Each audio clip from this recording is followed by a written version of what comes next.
What's up, losers? The last girl went missing, so you're stuck with me now.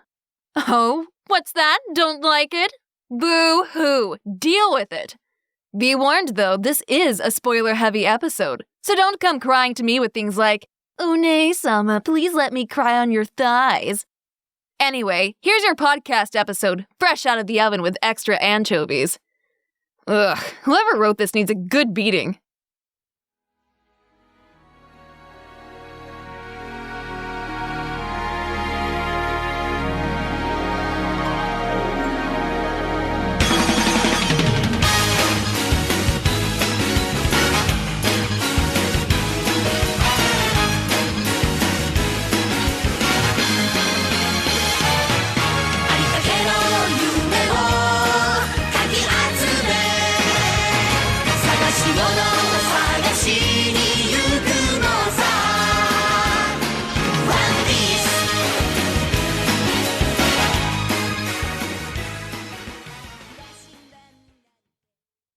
Hey, we're here, baby. And I don't know how else to introduce. That's just how I introduce myself. I don't know what I was we have doing a there. bit. Well, introductions first, I guess. Yeah, maybe we should do a bit. No, wait. Hold on. We could do the bit, and by we I mean BMT, because professional voice actors. This is a walk apart. It's true. Burn Ernie. Well, Do they even see our bit? Do they have that sheet up? It's at the bottom. Feel free to just tell us, fuck off. You did it last time. We're not free actors. They're like, well, if you guys want us to do this, you're gonna have to charge us. We'll have to charge you for at least $10 a word. 10 bump the bucks. So question, is the phone ringing? Is that going to be like the little snails? There's a 90% chance that this man will find that audio bite. Yes. Yeah. Okay. That's a good idea. It sounds like that wasn't a question, more of a demand. It's like, I refuse to read the script that there's no den wushi sounds. All right, you guys are familiar with the Scream opening, right? No, I am not actually. I'm not either. Okay, that's fine. Have you ever seen Scary Movie 2? I know. I know of there was ages ago. I know there was What's that? There we go. It's basically that. You ready, Snort? Yeah, I'm ready. I'm ready to go. All right. I'm ready. Hello?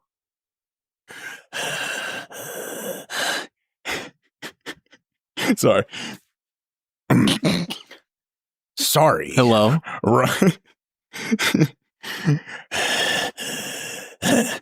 Sorry. Wrong number. Gotcha. You want to redo that?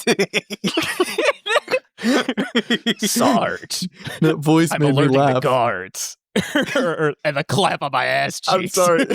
I'm thinking of the Joker voice, dude. I'm thinking of some guy calling and just doing the Joker voice to scare somebody. First thing I thought it was the Joker, but then I heard Snake in the back of my mind going like, Sorry. I'm trying to move around. It's the Joker. It's the voice he uses for the Joker voice. And it made me laugh and it fucked me up. Sorry, Colonel. Wrong number. All right. From the top. Yeah. Yeah. Hello? Sorry. God damn it, now I'm thinking of Snake. I'm just thinking of Snake calling it. Okay, I'll try. These could be spliced up, by the way. You don't necessarily have to start from the top. No. I'm going to show you. Wait. All right, I'm just going to say a line as the Joker what the Joker would say, and then move down because I'm thinking of Snake, and now it's interrupting me. Brendan, I'm what sorry, did you dude. do? I didn't mean to break your crazy your artist's concentration. Yeah. My father was a furry. It still sounds like Snake, but sorry. God damn it! Brendan, you broke it. No. Okay, you want me to be the bad guy? I can't think. Shattered. No, All right. I'm just thinking of Snake, and Snake's calling somebody, and I can't. It's just too ridiculous. And now, if I have to be Snake's voice saying "Gomenasai," I'm gonna fucking lose it. I can't do it. All right. We'll switch. Okay. All right, you be person A. Yeah. Pere, pere, pere, pere, pere. Pere, pere, pere, pere, pere. Yeah.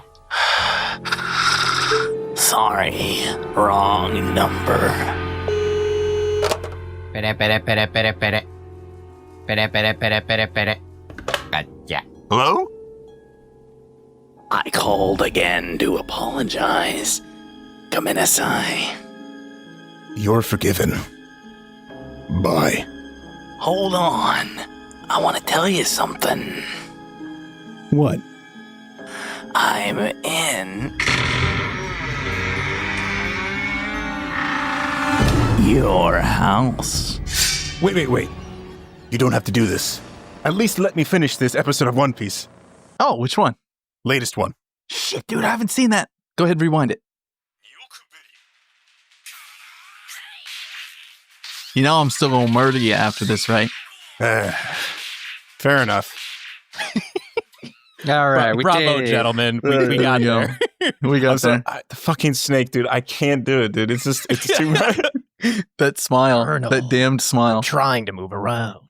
I can't believe Brendan shows up to one podcast. He just mentally ruins our guests.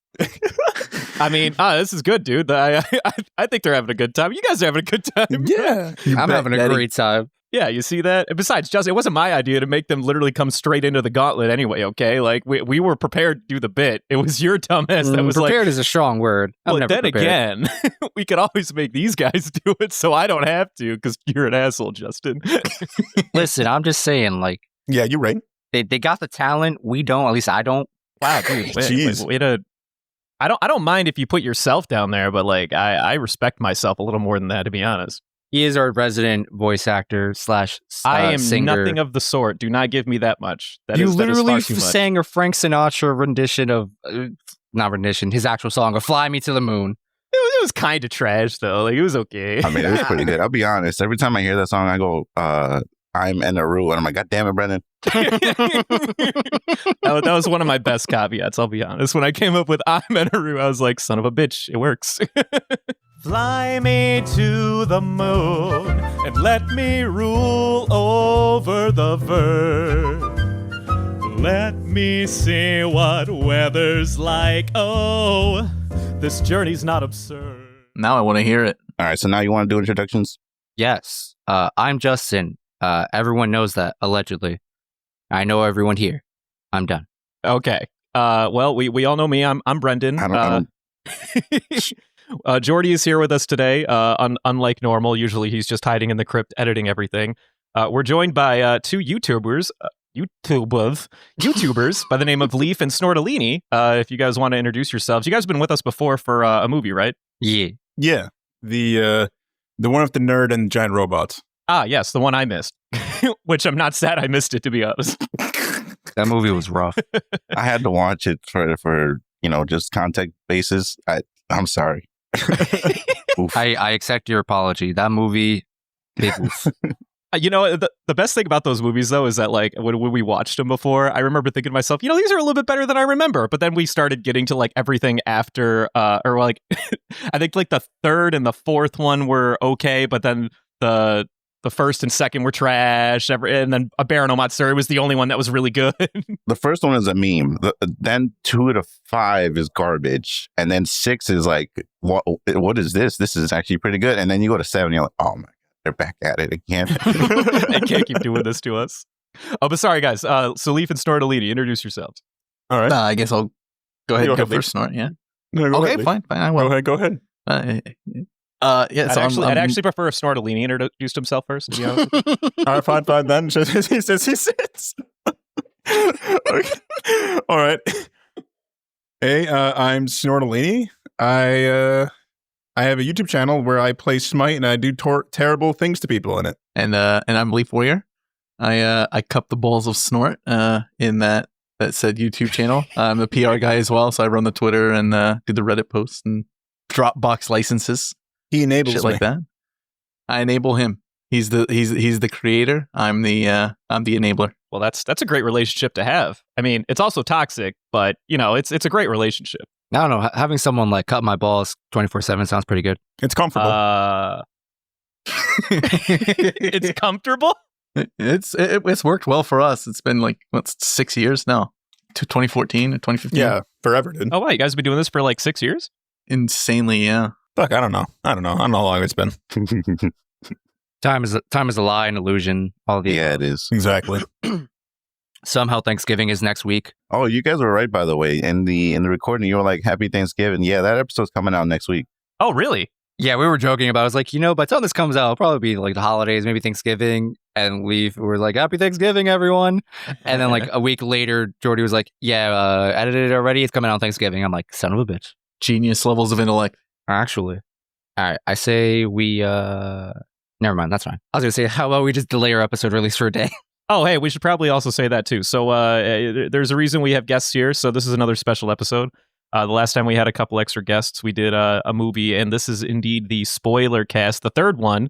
It's been a minute since we've done one, actually. I don't quite remember how long it's been. Well, in theory, we would have done it at the end of Skypea, right?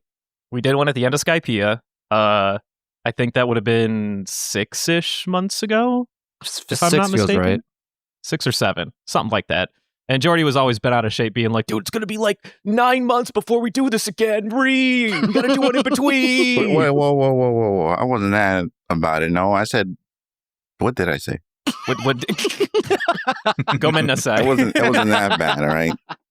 I was like, enjoy this time because you won't be here for another year. And then I'll say it again, enjoy it because we won't be here for another 6 months. Thriller Bark's not that long, I would say. I'd say That's Thriller why I Bark. said 6 months, not a year.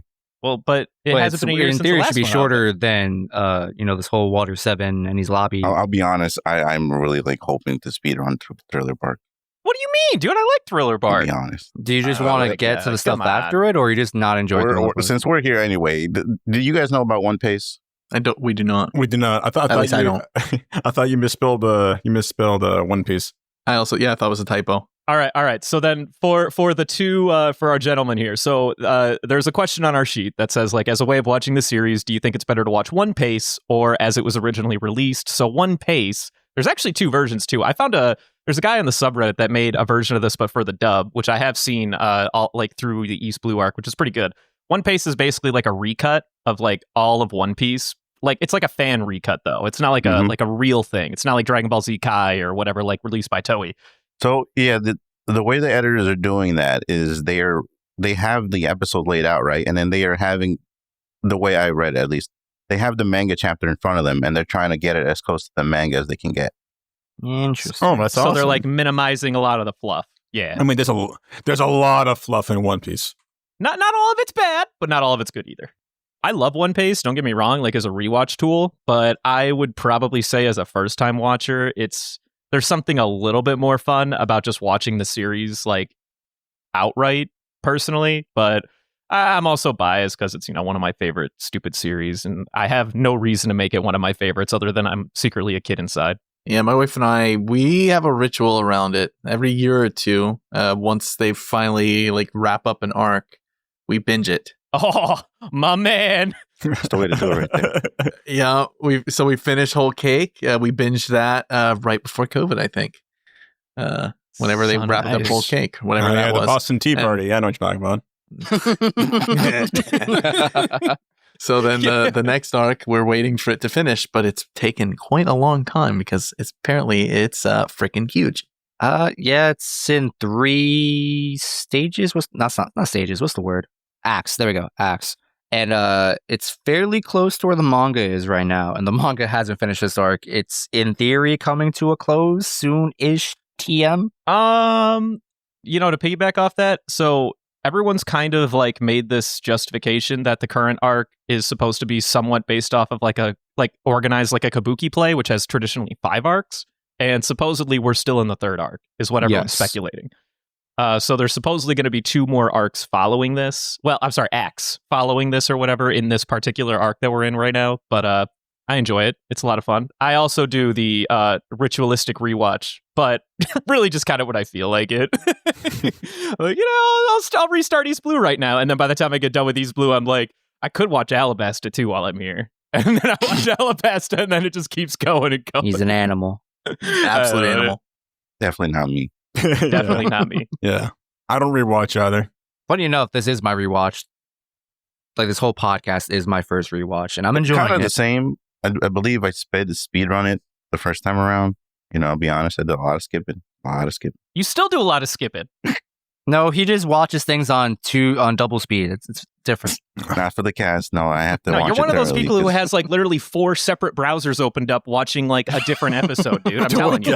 You're like, Listen, don't judge the watching habits, all right? I don't judge you rewatching this show 8 times. at least I watch one episode at a time. I don't know. To me, that you sound more insane, all right? He's got to optimize his time. From my perspective, you're the insane one. Also, why would I have 4 tabs open? I can just read the wiki. There No, I it didn't is. say you had 4 tabs open. I said you have a different fucking quadrant of your monitor devoted to a different episode. That's what I'm saying. You got 4 episodes open at the same time. That's Only what if the I'm telling show's bad, right? If it's good, it gets the full screen. Back to the original question. So One Piece is basically just a fan recut where they try to make it as close to the manga as possible. I've watched a fair amount of One Piece. I actually watched all of the pre-time skip. If they had released an official One Piece, I'd recommend it. But since it's not official, the extra step of having to explain it to people, like what it is, that's kind of annoying trying to get people to watch the show. I mean, it'll be nice when, probably 10 years from now when there is like a One Piece Kai, similar to the Dragon Ball Z Kai that came out a few years back. You're very optimistic.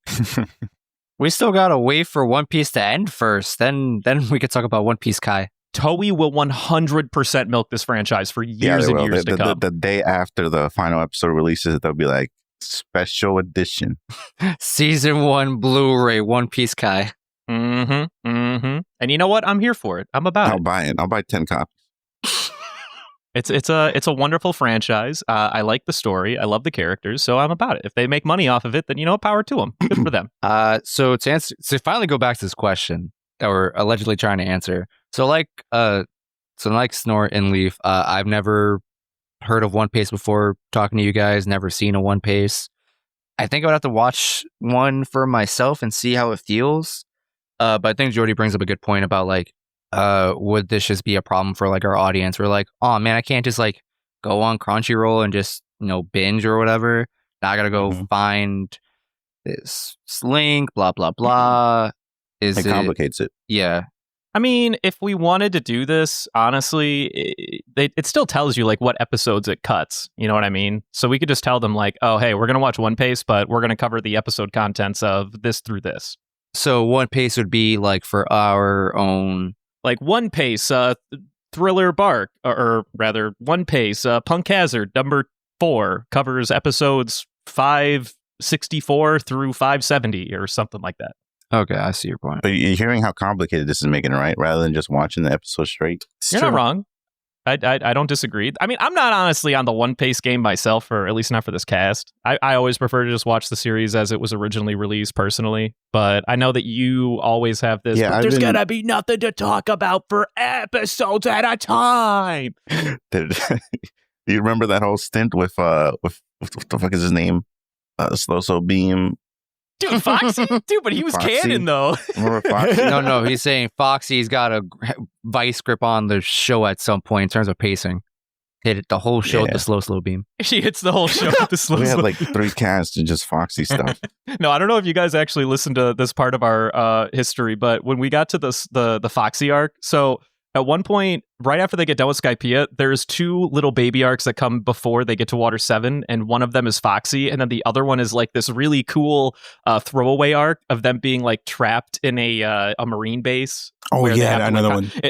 and they I have to remember like those. escape or whatever. So that arc was filler, and it was kind of fire, and it like wasn't that bad. But then we get to Foxy, and it's canon. It's not that it's bad. And they don't know that, by the way. We're going to reveal that at the end of the arc. We're going to be like, guess which one was filler. Oh, we still haven't touched the... Oh, wow. No, we haven't told them yet. They still believe that both of them were canon, but we did tell them that one of them's filler and one of them's canon, and I don't think that they know which one.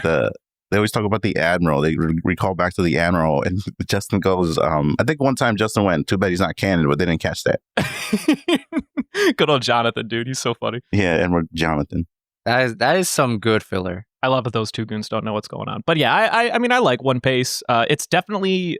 It's good to have on hand as like a resource for sure, but I don't know. I just like watching the show as it's released, as it's given to us or whatever. Just because, I don't know. I mean, I enjoy it too, but there's certain things I'm dreading I am not looking forward to some of the nonsense in Punk Hazard and Fishman Island specifically. Those two are pretty heavy hitters for bad pacing, I'll be honest. Especially Fishman Island. Yeah. I love the tie-ins back to Arlong with that. Oh, yeah. That was cool. That's one of my favorite parts of the entire arc or whatever. And like the scenes where Nami, Sanji, and Luffy? Yeah, they all catch up with Jinbei or whatever. Then Luffy's like, yeah, guys, dude, this guy saved my fucking life. His name's Jinbei. And then, then Sanji's like, I know you. You're the reason Nami cried. I think Sanji's backstory now has been finally revealed, the whole Vince Smoke stuff. Definitely not number one. Robin's, oh my God. Robin's backstory is something. It's Yeah, I feel like that one wild. takes number one. Yeah. It's funny that they went out of their way to add to Sanji's backstory, which is great because I love the new characters and like the Vince Smoke Mhm. backgrounds and all that stuff. It opens up Zoro's. Yeah, it does. It opens up Zoro to have like an additional backstory and all that kind of stuff. But the best part about Robin is that she doesn't need more. her and Chopper are both just like moi. Wait, Zoro getting more. Wano is coming up with this, which has swords. I'm telling you, if Yeah. I don't get a Zoro Mhm. backstory, it like relatively soon, I'm gonna flip. He did come out of nowhere. He has no like origin. He just showed up at a dojo one day. You know, Yeah, he'll get something. They gave him a little snippet of something at one point in the most recent manga chapters, but I won't say exactly what. But they haven't given him like a full blown like, yeah, you clearly came from Wano. None of It's that. teasing at best. Yeah. They teased at a couple of things, which is really cool. so are you guys sub elitist or like dub enthusiasts? Sub-elitists for me. Son of a bitch. They're both good, I guess. I prefer the sub, but The fact that you don't hate the dub is a win. Brandon, we got one. Me and Jordy are the only two that watch the dub right now, and I'm far more of a dub enthusiast than Jordy is. Mainly because, honestly, like, not that I am like by any means a voice actor, but I have a huge fondness for like the voice acting industry as a whole, and I think that it's a grossly undervalued like production industry, so to speak. I mean, they go out of their way to give us, quality content in our native tongue. Sometimes the acting's better or worse, all things considered, but I respect that. And I know we'll have a question eventually about, how do we feel about Luffy's Gear 4th from the dub? oh, There's two clips. There's one that's more of a meme when he reveals it. I didn't take that one. That one's sort of like a wishy-washy because that's meant to be funny.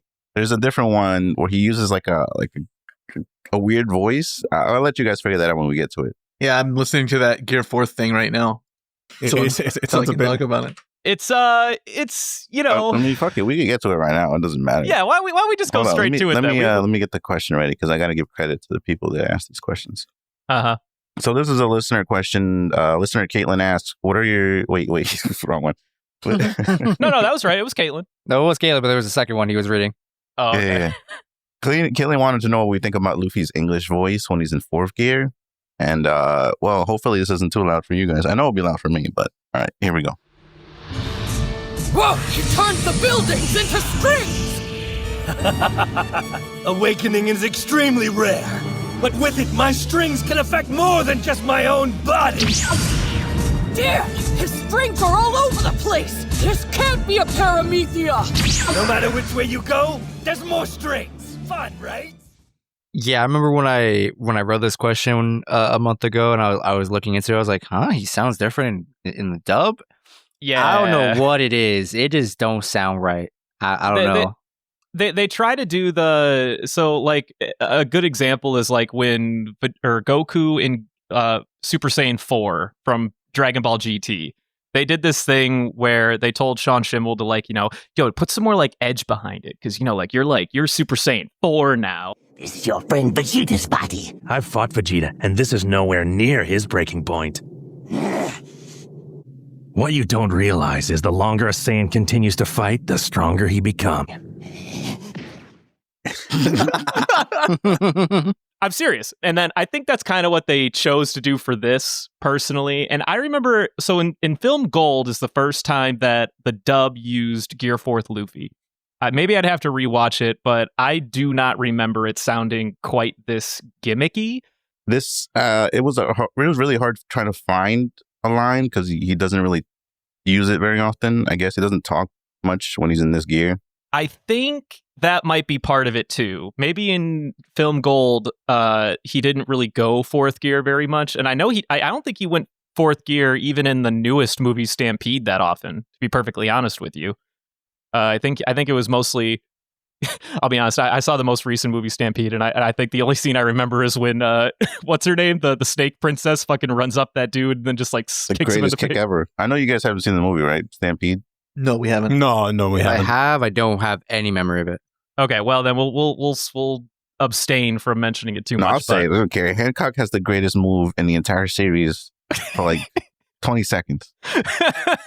She Hell yeah. sprints and kicks somebody. I'll just leave it at that. She kicked somebody, and I was flabbergasted. Not once but twice you struck him, a crime that you shall pay for 1,000-fold. Even death is too great a mercy for one such as you. Can't rely on anyone. I'll strike you down. Perfume Femur! Magna! But by Colleen Clickenbeard, you know, she's a powerhouse in the industry, and she actually has like a huge fondness for Luffy. But over the years, like if you listen to it from the beginning, which you know I know because I've been listening to it for a long time, up and through like Water 7 and a little bit of Thriller Bark, right around Thriller Bark, she kind of changed what she made Luffy sound like, because it was like literally scarring her vocal cords, like participating in his character. I can hear that when I'm working with the audio. Like, Luffy's voice is way too screechy. Yeah, so like partway through, there was definitely some voice direction taken, you know, for both her health and for Luffy's character as a whole, saying like, okay, well, we're gonna change a little bit of what we're gonna make him sound like, because number one, it's bad on your vocal cords. We need you for other things, and she's like, yeah, she still loves the character, but Gear Fourth or Fourth Gear rather is definitely a little gimmicky, and I think they wanted to like try to recreate a little bit of what makes Fourth Gear Luffy in the sub sounds so cool. Because I remember like in Dressrosa, that was honestly the highlight of that entire episode when he first goes fourth gear. And there's something about when he's like, Gear 4. Yeah. That's like so funny and so cool for some reason. It's like that sound, the yo, that one Japanese sound. I don't know what that is. yeah, it's like the kabuki thing where you hear like yo. And I think they did actually add the I don't know, that instrument of like the slappies. I don't know what that is. Yeah, the little like the tongue, or not the tongues. I think that might be actually called tongues or tongs or something like that. The wooden things. Yep.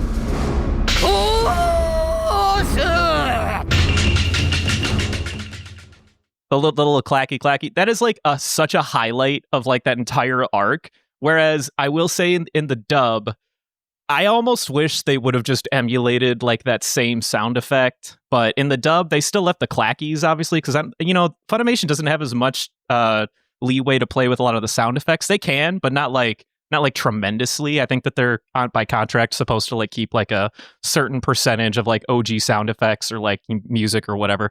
In order to have like the dubbing contracts, but they can obviously change any of the talking. But I like when they did it in the dub, they didn't add that falsetto high pitch thing and then going in the yo or whatever. She just kind of said fourth gear. I think it's gonna. I kind of like. It's just. I think they just told her like, just do a tough guy voice. Like that's just. Yeah. It's like, oh yeah, I'm Gear Fourth. Like I love Colleen, and I know that she has like a huge fondness for Luffy or whatever, and she loves playing him, and I'm still gonna keep watching it. I actually haven't so every single time a new arc finishes, I actually kind of watch the new dubbed episodes as they release, especially since post time skip. I used to follow it pretty much as it released before pre-time skip, but after like I knew that the pacing was going to kind of get banned, then by this point I was already reading the manga pretty much full time, so I was like, fuck it, I'll just wait till new episodes release or an entire arc is done. They finished Dress, and you have Luffy's Gear Fourth or Fourth Gear, and then you also have Fujitora's fantastic fucking speech at the very end of the arc, which the dub 100% did justice. This entire mess is Doflamingo's doing. I would hate to see you shoulder the responsibility alone for the error in his judgment. That crooked pirate was unfit to rule, but thanks to a broken arrangement with a bunch of convicts, The 7 warlord system failed you. Sadly, Dressrosa was forced to pay this price by the blood-stained hands of us, the world government.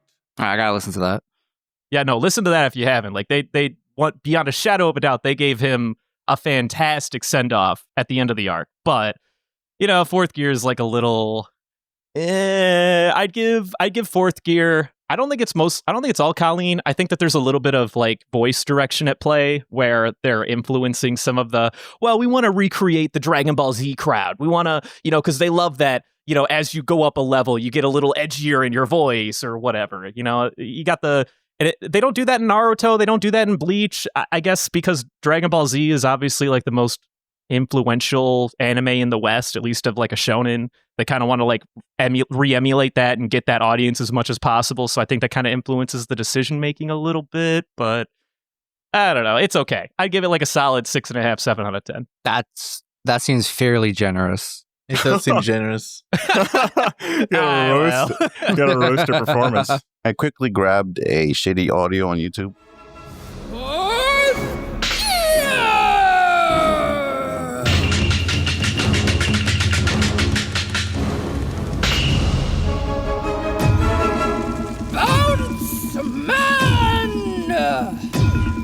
You know what it sounds like? I think I just realized. It's like if it's a little kid imitating Luffy. Yeah. Yeah. I got that too.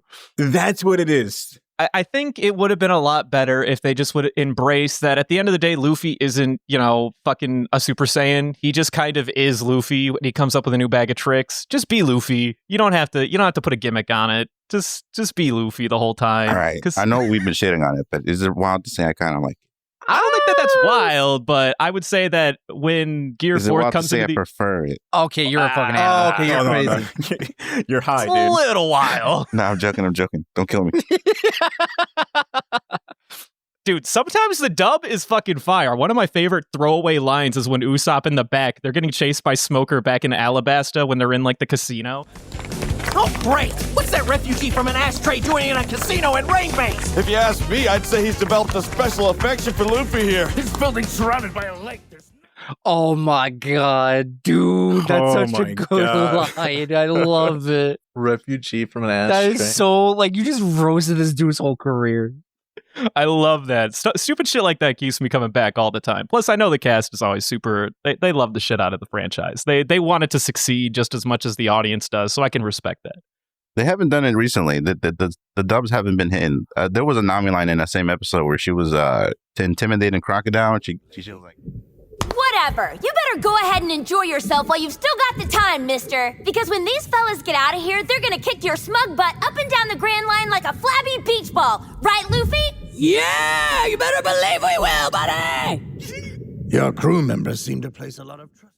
So here, let's ask our two guests. So what's your opinion on the upcoming arc for the cast, which we're about to cover, Thriller Bark? What do you guys think of it? I think I remember enjoying it, but I found it a little bit weird because everyone's kind of like, I'm not sure how spoilery are we gonna go here? Go full throttle. Oh, okay. I live for these. Oh, but by the way, Ace Dice. Yeah, Jordy has to get his Ace Dies quota out because he does that in every episode. Get that spoiler out of the way. We're safe now. All right. I thought it was kind of weird that everyone was like, all the crew wasn't really the crew. They were just kind of like some random animal or something like that. Like, like who was it? It was the simp, Sanji. Sanji was like a teddy bear kind of creature. Kind of thing. Yeah, I think he was a penguin or something like that. No, he was a penguin. No, the teddy bear was it was Zoro. Zoro was inside the teddy bear. He crawled inside him. Yes, that happened. I do remember this. It was weird. I think that's what I would say about Thriller. I think maybe it's not the best arc, but I think it's certainly kind of like funny and kind of weird than anything else. And also, I kind of like the Onion Man. I don't remember his name. I like the Onion Man, the giant Onion Man. He was awesome. The giant Onion Man. He's onion shaped. He's onion shaped, and he goes she. Is that about Gecko? Gecko. There we go. Gecko Moria. Yeah. He looks like an onion. Gotcha. Okay, yeah. With clown shoes. You know, as I think about it, he's not wrong. He's just kind of like a pointy onion a little bit. Yeah, he's the guy that takes the shadows, right? I'm trying to think back and remember. Yeah, he's a shadow man. The actual like castle and them getting transformed, and then I remember Luffy in armor fighting zombies.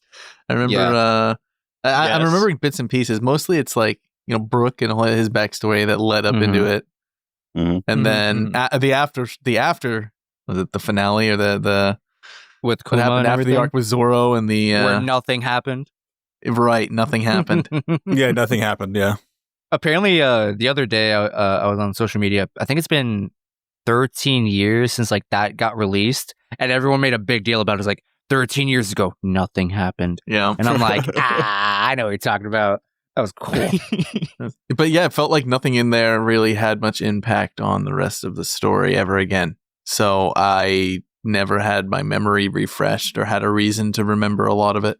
So yeah, maybe not impactful, but unfortunately, we kind of crossed probably. Actually, go ahead, Snort. I was gonna say what I found kind of interesting was at least like that shadow power seemed kind of like similar somewhat to like Big Mom's power with the with like we have like the dead trees, and then there's also the creepy like soul trees. I don't know what like the candy trees, right? Like it seemed like the Big Mom just had a more powerful version of Moria's power.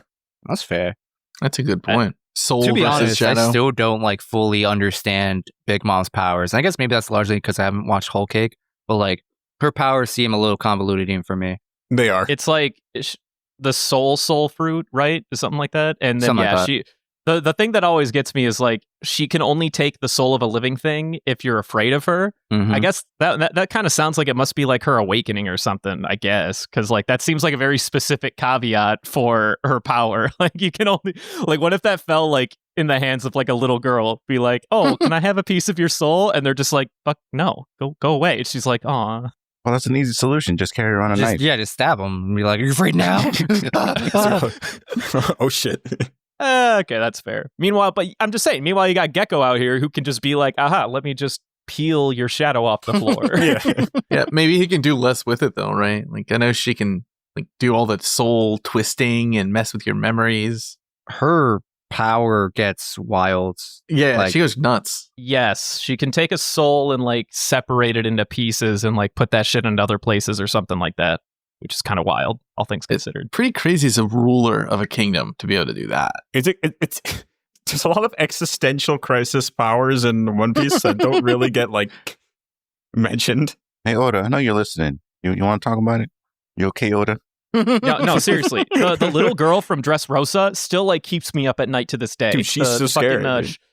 Sugar or whatever. Imagine that powers for a are minute. broken. You turn into a toy and then everyone forgets you. Like, what in the fuck, dude? That's bone chilling. You have to like exist amongst all like everybody. The only thing that would make that worse is if like you didn't have a voice or you couldn't move, like you were just like a living toy on the shelf, and then like you watch like your whole family like just live their lives without you, not missing you at all. That would just be so heartbreaking. Yeah, but that was actually my issue with Dressrosa. She didn't get any like punishment. No. I was like, wait, what? She gets to she keeps her hands cut off her hands. She turns people into toys and they become slaves, and people forget about them. She having her hands is one of those dangerous things. Cut her hands off. Yeah, dude. Of all the people who should be impaled down with some sea prism cuffs, she's one of them. Oh yeah. The fact that she got away is criminal. Literally, she deserved so much worse. She should have gotten the Usopp 10-ton hammer. Oh, yeah. Yes. But to answer your question about Thriller Bark, I remember on my first watch through, me not liking it that much. And maybe it was largely due to the fact that this succeeds like directly after Water 7, which is like really hyped, argued as one of the best portions of One Piece for the time, especially for that time back then. Even argued still to this day. So I guess it had a lot to like live up to. I think what Snort said, like it just doesn't have a whole lot of impact until like toward the end. I also don't remember a whole lot of it. However, thinking about the pieces I do remember, I'm hoping when we rewatch, I'll have a better appreciation for it, because now I can start paying more attention to like Brook's backstory, caring about him more than I did on my first watch through. Zoro has like a really cool fight with, I think his name was Ryuma. Yeah, I mostly care about that now because like it's starting to pay off in Wano. Or like being, tethered back. Also the just the Kuma thing at the end, like that's so cool. I can't wait for Devin and Christian to see that moment with Zoro and Kuma. I can honestly already hear Devin like throughout the arc in the back of my head be like, here we are, more One Piecing. And then like as soon as we get to the Kuma stuff, he's gonna be like, what in the fuck? I just went to 100. Yeah. So Jordy and I did this last spoiler cast where we guessed like how they would think about Water 7. I thought that they were going to like it a lot more, to be honest. If you guys happen to have listened or not, either way, they liked it. But considering that it's pretty much, I wouldn't say unanimously, but pretty highly regarded as like the highlight of the series, at least before the time skip, I was a little surprised that they only gave it like, it seems like they gave it like maybe a solid 7 out of 10, all things considered. Which is like fine. I just, they're probably not going to care for Thriller Bark that much then. Yeah. That's actually absurd. They gave Water 7 like a 7 out of 10. It's like, I mean, there's no like hard coded answers on that, but based on like the reactions that we got, like they liked a lot of the beats, but Devin kind of seems like he didn't really care for some of the payoff, and then they hated Lucci. Both of them, they both hated Lucci like with I'll a be passion. honest, Lucci, on a rewatch, not the greatest villain. No, I would say he's not a great villain, but, we talked about it in one episode where it was like, hey, when you're creating a villain, you have an option to give him both personality and make him the wall in some ways. And in this particular arc, they put all of the villainy personality in Spondum, and they made Lucci the wall because he's not the leader. He just so happens to be the muscle. So now we're writing around two characters. It hit them extra different because we just came in from Crocodile and Eneru, both mildly decent. Crocodile way better, but Eneru was at least decent of a villain. Mm-hmm. Oh yeah, and then we get Lucci, which is kind of just there. Yeah, like it's a large drop in personality from like Eneru, God Complex, Crocodile, very charismatic. He's still regarded as like their favorite villain in the series so far. It kind of is. He is currently the best villain. I feel like Kuro they threw away. I want to bring back Kuro. Kuro is such like an interesting character that got thrown away for no reason. Kuro's the villain from Usopp's Island. I remember liking Captain Kuro. He was a cool villain. I mean, other than like, Zoro gets a sword. We meet Brook, which is fantastic. I would say that for the most part, the best part of Thriller Bark happens at the end of the arc. Not to say that the arc is nonsense and useless, because I mean, there's a little bit of build up there that's fun, but all of the stuff that happens as soon as they beat Moria is just like, mwah, fan-fucking-tastic. Brendan, I know you're going to hate me for this, but I feel like I kind of skipped through Thriller Bark. Like entirely? Yeah. Wow, this guy. You tell me you didn't like the plates girl. You Was it the plates girl? No, Justin was saying it before. Coming in from Water 7, and then you get to, when you're binging this and you get to it, just like the story just sort of stops. Mm-hmm. I feel like I might have just gone, bro, what is going on? And just gone skip. And then by the end of it, I'm at the end of the arc and the Zoro stuff happens, and I'm like, okay, we're getting to the good part again. We got to the good stuff, man. And I don't hate Moria too, man. If we're making confessions out here, I got my own crime to admit to. Oh boy, this is now the confessions, guys. So when I started One Piece, it was like the summer before I started college. At the time, or at least like when I was really close to catching up, the show was in Dressrosa, anime wise. And I remember just like all my friends were like caught up, and I'm like, oh, I want to like be able to talk shop with my friends. So I started like really rushing through One Piece. So much so that I'm pretty sure I did not watch Punk Hazard, because I don't remember a single detail of me actually watching that. Most particularly because I don't remember Law's backstory. Like I know what happens now, but I remember I was like, I don't think I watched this. I don't know anything about Kurosono or whatever. And I'm like, wow, I committed a really big crime, because that's really important, especially when like Law becomes one of my favorite characters later on, more recently. And I'm like, wow, I should just a little bit of regret there. Small crimes. It'd be that way. Where are we at? I'm sorry, I lost my train of thought. I think we touched Thriller Bark. Next question here is how. I think we've all answered this on the cast at some point, right? I guess this is mostly for Leaf and Snort. How did you discover One Piece? Ooh, for me, it was in college. There's somebody in one of my computer science classes that recommended it to me. It was 2011, I think, when I started watching it. Oh, really? Wow. Classic. Yeah, for me, it was completely different. It was, I was like in elementary school, and I don't know, some friend of mine was like, "Oh, you should watch One Piece. It's like this pirate anime thing." I was like, "Oh, okay." And that's when I watched the 4Kids dub of the thing. Now we're talking. Yo. Dreaming. Don't give it up. Don't give it up, Luffy. Dreaming. Don't give it up, Zolo. Don't give it up, Nami. Dreaming. Don't give it up. Give it up. Give it up. Give it up.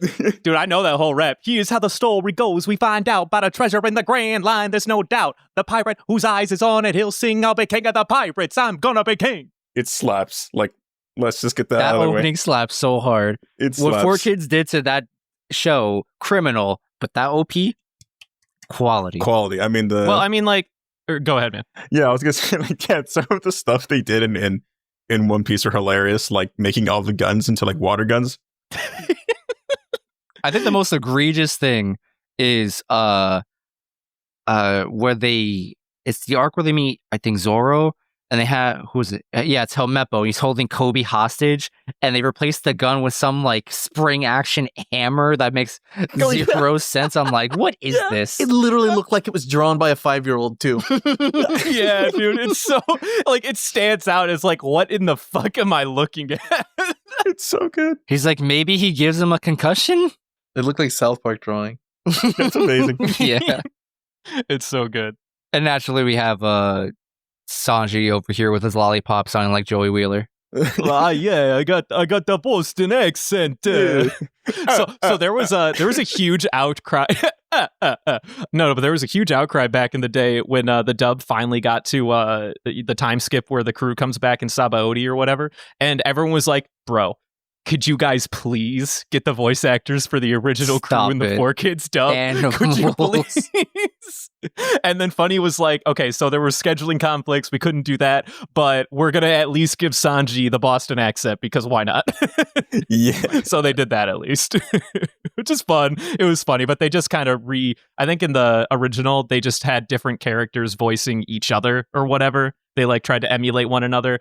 So I think Sanji got Luffy, Zoro got Sanji, and then I don't remember how else they like spread out the different characters or whatever, but they did the same thing in the dub. And they just gave the shit Sanji a fake Boston accent, which is funny.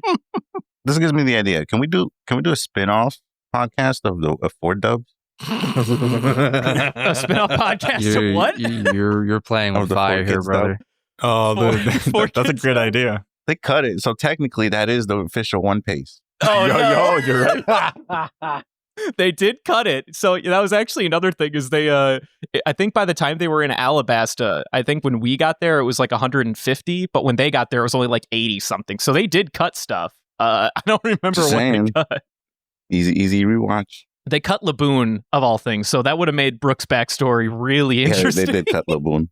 If they kept going. There's actually a fun thing on the subreddit one time of if the 4Kids dub had continued through Water 7 and they had the fight with Frankie and the mouse dude from like the extra guy on the train or whatever that was supposed to be like in CP9 or whatever, and they just made Frankie sound like the Terminator. He was just like, "Hello, I am Frankie. I am going to kick your butt." Oh, that'd be amazing. God, that'd be blessed. That would be blessed.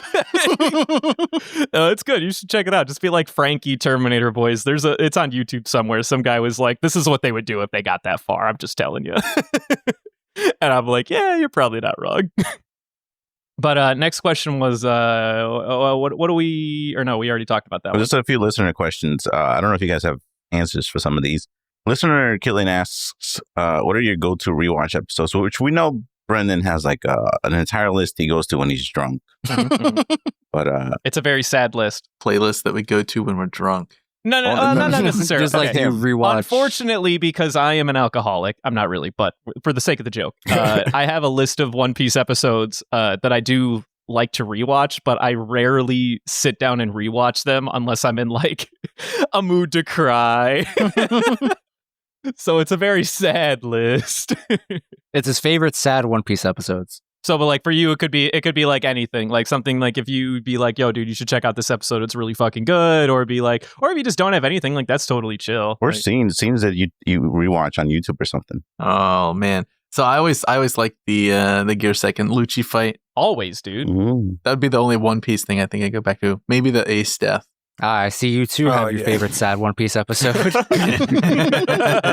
And then otherwise, I just go on YouTube and watch Meat Canyon videos. Yeah, Meat Canyon. Yeah. Justin, you have any rewatch episodes? Well, this is my first rewatch of One Piece. I'm generally not a rewatcher. However, to substitute an answer for Caitlin, because I'm her spirit animal, as I quote her, my favorite. So once we get through Thriller Bark, my favorite like stretch of One Piece happens the second we get to Sabaody up until like right before the time skip. Like I love just the Sabaody, boom, Impel Down, boom, the Marineford War, boom. And like that is, to me, that was probably like peak One Piece for me. Just that whole stretch. Like I know Water 7's great, and I don't disagree with that, but like, God, Marineford, so good. That is peak One Piece for me. Yeah, I agree. You heard it here, listeners. Justin loves it when they don't have the straw hats. Only Luffy. Okay, Marineford is something special. Marineford is something special where like the crew not being there. No, I get it. However, you bring this up. The crew splits up in the post time skip. I don't remember where. I think it's in Dressrosa. There is a long period of time where we don't see Zoro, and I hated every moment of it. It's true. God, my wife such a baby. I'm like, Zoro's my favorite character, and you took him away from me. What sick hell am I in? It was all of Whole Cake, right? Yeah. So it was like right after they left Zoe. Because it was about halfway through Dressrosa, which Dressrosa still, I think, is considered the longest arc. I think it took 3 years of manga time and 4 years of anime time. Bro, it was crazy when we pointed that out. I was in college. I was like, bro, we finally finished whole Dressrosa. I'm like, bro, think about this. It took them however many years to make it in the manga. It took us, I think at the time, like 2-3 years, like IRL time. Bro, this is a 24-hour period. The entirety of Dress took place in a single day. Mm-hmm. Everything that happened in Dressrosa took 3 years for us or 4 years for us if you're or an anime watcher, but it all happened in the span of a single afternoon. Not like Alabasta, where it was like a week. Halfway through college, you finally finished Dressrosa. It'd be that way though. But How do you think the people that started this in 1996 felt when they're like, man, I can't wait to see him when he becomes king of the pirates? Joke's on them. Holy shit, dude. That person's retired now. They're like, one of these days. I'm still hanging on. One of these days. Oh, I can't wait till that Luffy. But yeah, if I had to rewatch, I'd skip to like Sabaody's Shades of Marineford. That's my favorite part. Especially Kizaru. Admiral Kizaru, we don't see him much after like Sabaody and Marineford. Like, where my dude at? Light base, but like freaking Iron Man kind of dude. Like, that dude's cool. He's got a broken devil fruit, and I love it. I think he's impossible to keep to balance really around and to keep like power. Well, actually, the Logias in general. It wouldn't be as hard if they didn't literally drop at one point, oh, how can you dodge a kick that travels at the speed of light? And I'm just like, oh, so we've confirmed you can choose to kick at the speed of light. Well, you're basically unbeatable then, because that's fucking impossible. As soon as you hit somebody, that's gonna hit about as hard as a nuke. Except for the precognition hockey, right? So anybody who had that, they have a chance, right? We just throw Katakuri in there. Be like, you could take him. You're pseudo Logia, and you got premonition. I mean, that implies they can move before the speed of light hits them. So they might know it's coming, but what are they going to do? Like, you can't avoid the speed of light. Don't think it's like, even if it's just a half a second precog, right? It's not bad. I mean, if the guy's like 100 meters away from you, that's going to hit you way before half a second. You know, this brings us into my own personal rewatch. I just rewatched a single movie. Oh, this is the part where Jordy tells everybody that Film Z is the best One Piece movie ever made. Film Z is the greatest One Piece movie ever made. I don't care who would feel like Gold or the other ones. It is way better. You guys were like, because how do people defeat Kizaru? The villain in that movie straight up boxes Kizaru and almost beats his ass. But I feel like they nerfed the shit out of Kizaru a lot, considering that. All right, I'll give you that. But still, in the first 2 minutes, he boxes him, and he like, because it's the first 2 minutes, so I'll say it anyway. It's technically his sensei. Non-canon, I don't know. But I consider it canon. The character is canon. The specific events of Z are not. So, like, all the characterizations are canon. Yeah, you can say it's all canon. So he like tells him, he's like, you relied so much on your devil fruits, and To what do I owe the pleasure? Borsellino, I keep telling you, you rely on your glint powers too much. If you won't learn your lesson, I'll have to beat it into you! You always were a strict instructor, weren't you? Isn't that right, Master Zephyr? The man they called Zephyr is dead. My name is Zed! it's a pretty good movie. Go watch it. It's amazing. Film Z is really good. If you guys haven't seen it, it is actually fantastic. This is the only thing keeping me alive right now, is waiting until we get to that movie. After that, gone. You won't see me. He officially retires from the podcast. I'm gone because it is peak One Piece for me. It is actually that great. Jordy and I have an ongoing joke that we always want to see a spinoff of like the Marine side of things in this franchise. That is the closest thing we got. But I actually, since we don't really have this question out here, what arc is your guys' favorites since you're here? Oh, for me at least, it's basically the latest I've watched most of the time, other than some exceptions. I loved Whole Cake, and then before that, I loved Dressrosa, or I love the big elephant one. Big elephant, no. big elephant one. Oh right. Oh, so wait. Big elephant arc. Which big elephant? I think there's the cheetah girl, right? The furry island. The furry island. Yeah, Sanji's paradise. That was great. Sanji's paradise. I remember like in the anime at that point, or even in the manga, he was like conflicted. He's like, "Oh, I love this, but is it weird?" And he's like, "Nah, it's not weird." It's not weird, Sanji. You're okay, Sanji. You don't have to feel bad about it. No, Whole Cake is actually a sleeper pick for me too. Something about the way he created so many unique flavors all under one banner. Like he had Candyland, he had Alice in Wonderland, he had, no offense, but he kind of had like some World War II Nazism in there with the Germa people, because cloning and all that, like perfect versions of stuff. If you're saying that, Soto, I'm calling you an animal. These are very direct parallels. He just doesn't want to touch on it. Yeah, like I'm just trying to be like a little easy on it, and then Power Rangers. Oda wasn't going easy on it, clearly. No.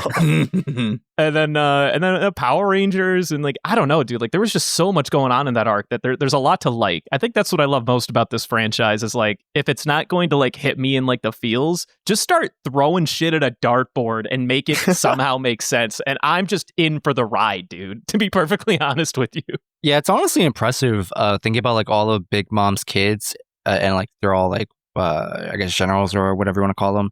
How they're all like unique. It's impressive to me to like create all these unique characters that don't feel like fluff. You know what I mean? Like all these kids are kind of relevant. They're like, I don't know. They're just really cool to me to be that creative and not run out of juice. Yeah, and then there's pudding. I never knew a 3-eyed woman could be so attractive. No, I hate her, dude.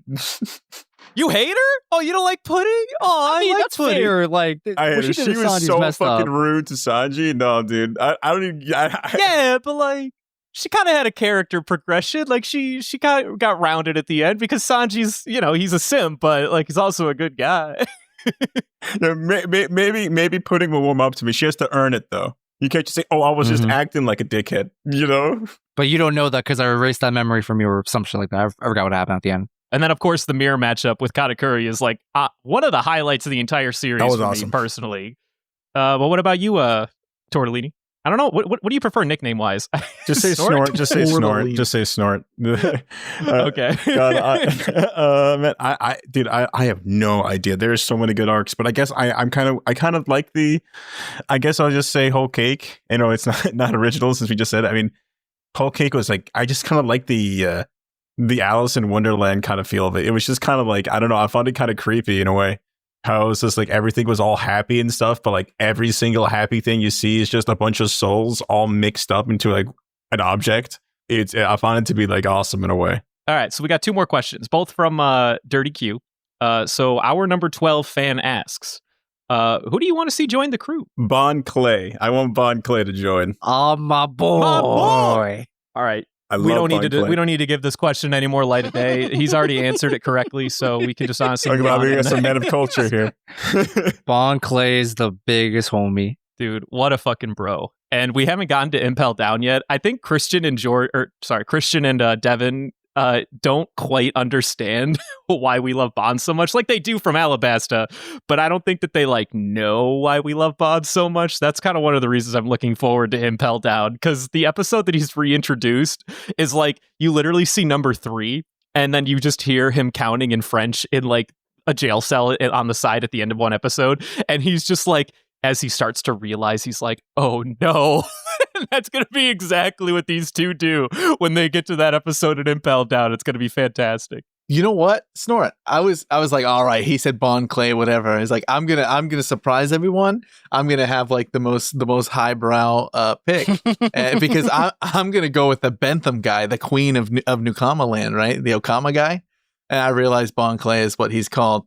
Oh, It's right. Bond Clay. It's the same guy. Damn, he got sniped. Tragic. Yeah, that's a snipe in our book, dude. It is a snipe. I have an opinion on this question. I think I've mentioned it in our last spoiler cast, but unfortunately it has to do with like most current events, so maybe I'll like, shelve it for another time or whatever. But I'll say who I don't want and that people have been like gunning for. Oh, don't you do this to me. I'm gonna fight you. I know what's happening. Fuck Carrot, dude. Bro, you're fuck Carrot. Fuck I agree. You're No on scene. I'm gonna be honest. I think a lot of people would agree with that statement. I do like the mink power-ups, in the moonlight, they turn into like fucking, werewolves or whatever. I do not give a fuck about Carrot as a person or as a character, at least not enough for her to be like the next member. No, like I'm out. All I'm saying here is Vivi would pseudo join the crew for an extended period of time. Carrot's in the same vein here. Yeah, and then who joined the crew, Justin? Neither of them. Right, not Vivi. And we can change that. I mean, Vivi joining the crew, I wouldn't be against. But I want Carrot to join the crew. I feel like she's just been a straw hat this whole time, as far as I'm concerned. Make it official. So like I've unlike these two or the rest of you guys, I haven't seen nothing. Dressrosa kind of ruined One Piece for me. I just stopped. Oof. Then I read the manga all the way up to Zoa. Then I don't like week to week shit, so I stopped there. And I am so lost when you guys say you don't like Carrot. She seemed fine. She seemed like a character. There's nothing wrong with her. They just people just don't appreciate her as a character, and I don't really get it. She was there for like a few chapters. I don't really remember much about I mean, it. isn't she just a cute anime girl? Like, Jordy, this is what I'm going to tell you. She has been like with some of these characters for as long as she has, and I'm telling you that as a watcher, you know her about as well as we do from the chapters that you read. Okay? Damn. That is why I think she is useless. Like there's no depth. There's no interesting nature to it. The most interesting thing is that she was like a pupil of Pedro, and Pedro died in Whole Cake. Wait, Pedro dies? Oh, sorry, dude. Hey, spoiler cast. Spoiler cast. Like, I don't know what you want from me, dude. No, I don't care. It doesn't. Yeah, like that's like the most interesting thing about her character, which I vibe with. But like, that's for me personally, it's speaking more on Pedro than on Carrot. I'll admit that she hasn't been like fleshed out as a character or whatever, but like I still don't think that. I mean, okay, I see the argument where like every Straw Hat gets their whole like backstory made up and blah blah blah, and then they join the crew, and I can understand that. But Carrot's kind of cool. Like I vibe with the mink. She can get a profound backstory later, like the rest of them do after Zoro, I guess. Like let her join the crew. That's all I'm saying. Bro, we have a mink. We have Chopper. Like who the fuck Chopper's even needs not a anything? mink. He's a reindeer who ate the human fruit. And see, the thing is with each member of the crew, like had their own individual quest, and they're like a union. They're all doing their own thing. Right, but with if I remember correctly, with Carrot, like she kind of wants to go adventure generically, but like she just joined them. She likes them, and she wants to be part of the crew. It's not really the same relationship that the rest of the crew have. This only goes under the assumption that we even have members to add. Because, I mean, even at the end of Whole Cake, you guys know that Jinbei is, like, totally on whatever. Yep. You might not know the fate of Jinbei or, like, what he looks like after the events of Whole Cake if you haven't seen Wano or whatever, if he even shows up in Wano. But he is, without a shadow of a doubt, the next member. So the question now is, at one point, Luffy was like, yeah, I want to have 10 crewmates. Does that include him or not include him? If it does include him, then Jinbei's it. Like, we're done. If it does not include him, then there's still potentially one more member that's going to be added to the roster. And I don't think it's going to be Carrot if I personally follow that rule. Yeah, exactly. What about you, Jordy? Do you have a opinion on this? Oh, sorry. I was looking at all the lists because I'm like, no one really speaks out to me. Nah. Like all the cool characters are like already like leaders of their own group. Exactly. Like Sabo's pretty good, but he's got a revolution to run. I'd be down for Kobe to join the crew, but he's still got Sword. He's on his way to becoming an admiral. Hell yeah, which he's gonna be. That's what they're leading up to. He's gonna be an admiral. He's gonna have to fight somebody. I don't know. Bring back Vivi. I always enjoyed Vivi. I feel like Vivi never really had time to shine. For all intents and purposes, Vivi would have joined the crew if she just didn't have like royal political business to take care of. I think Vivi's in kind of a weird spot because now they've reintroduced her during the Reverie stuff as like, oh, she's probably a potential hostage or something because, and this is my crazy conspiracy that we're going to get in the last question. I think that Pluton being a battleship was always a red herring and that Pluton's not actually a battleship like we learned in Water 7. I think that was the human like fighting version of like, oh, well, this is the closest thing we can get to a power or one of the ancient weapons, and we just made a crazy ass battleship to like try to rival them. I think the real Pluton that existed in Alabasta is Vivi. It similarly to how the Fishman princess is Poseidon or whatever, and she can talk to the Sea Kings or whatever. Whoa. I personally think that Vivi's the real Pluton, and like I don't know what she can talk to, but let's say she can talk to like let's be easy and say the desert creatures, or even better, let's say that she similarly to like Attack on Titan vibes can talk to the creatures that made the Red Line. They all came together and formed the Red Line. Oh my God. That Holy. I was gonna say that actually kind of leads to like the whole like the mysteries thing. Not really mysteries, but conspiracies. I remember in the end of Skypiea, there was that one gigantic thing that is never mentioned again. The one thing that was towering over like everything. I don't even. And then hear me out here. The other thing is that Momo, I bet, is Uranus, and when he talked to the elephant that is Zoe, that's the creature that he can talk to, as he's the power of Uranus. Oh, these are all my headcanons. Since we're on conspiracies, I have no evidence of any of this, but I feel like the Marines at some point, the ones who we've been seeing, the good ones, are going to like realize the Marines are bad and they're going to join the Straw Hat Fleet. Oh? Like Smoker in them. That's a theory I could get behind. I don't think it happens. Okiji's probably going to be in there somewhere. How long until Smoker becomes an admiral, by the way? Dude, it's going to happen. When he stops chasing someone he can't He's not like Kobe. Kobe was like, I can't beat that man. I have to go train. Smoker said, I can maybe beat him. I'm going to chase him. Yeah. I've got a shot. I see myself having a shot. I know they're leading up Smoker to be like a Garp and Roger mirror for Luffy, right? Like how Garp was the mirror to Roger and all that. Like they're totally doing that with Smoker and Luffy, right?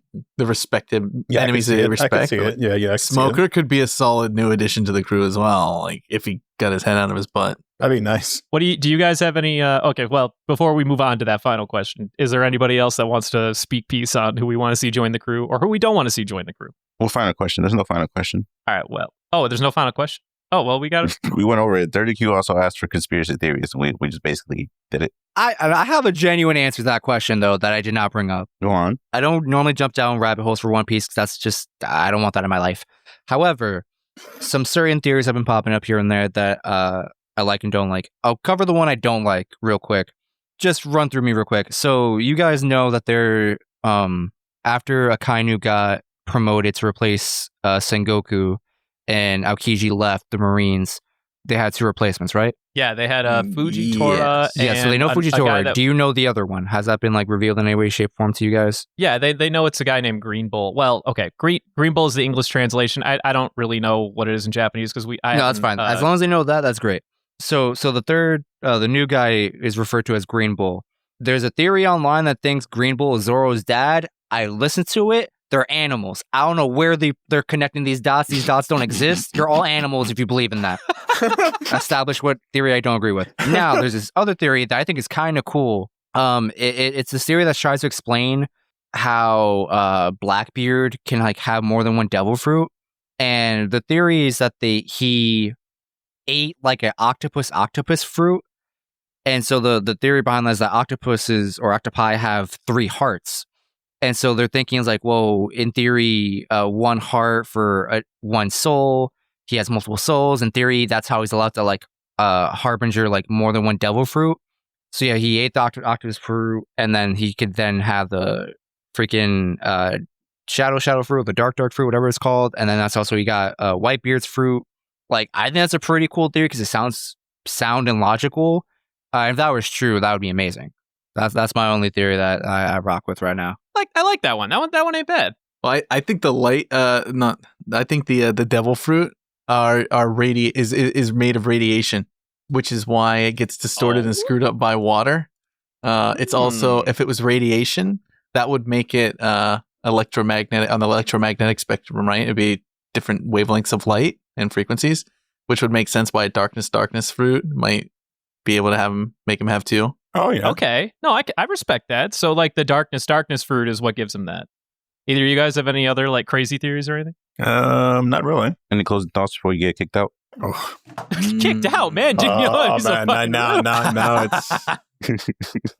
He's like, well, as it stands, fuck you guys. I hated coming here anyway. You know, Well, no, because I know the audience is gonna hate me if we don't talk like recent shit, especially since episode 1000 is coming out today.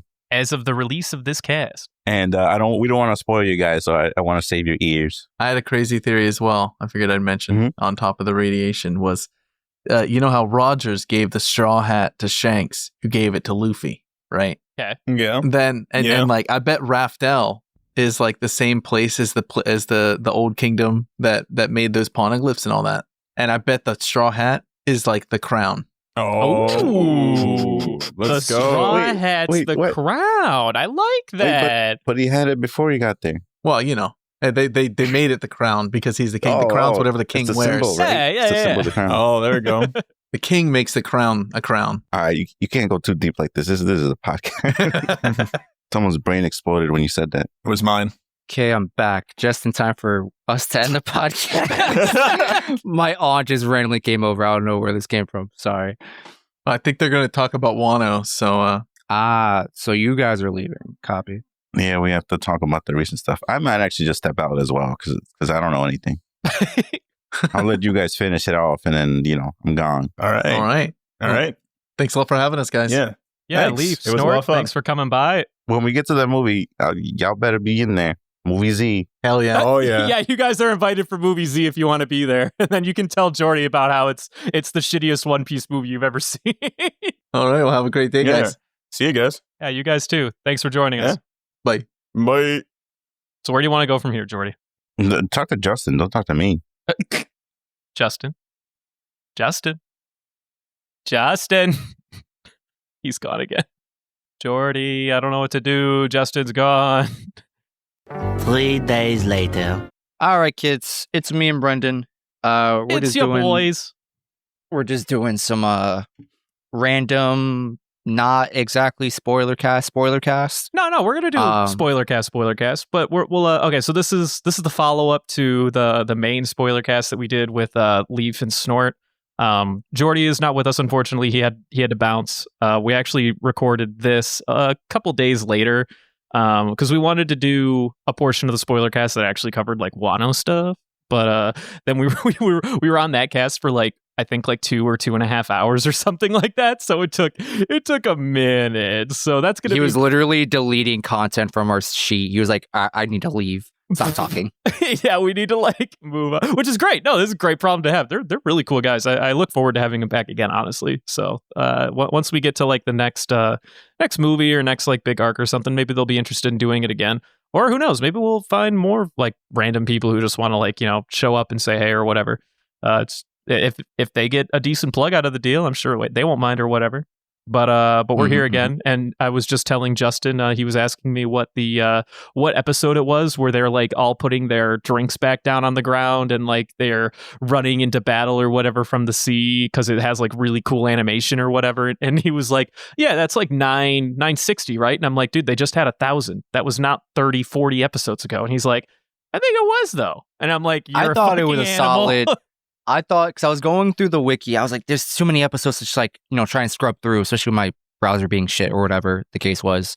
So I'm like, looking through the episode titles, I'm like 978. That sounds about right. Like it's been a couple weeks, and he's like, "Nah, dude." I feel like you didn't say no way it's that 978. far. You said like 973 I or definitely some said shit. 978 because the title was like what was the title of 978? It was like the worst generation like show up or something like that. And I'm like, that should be it because that's the scene where freaking Kid, Law, and Luffy like just fuck up a bunch of ships.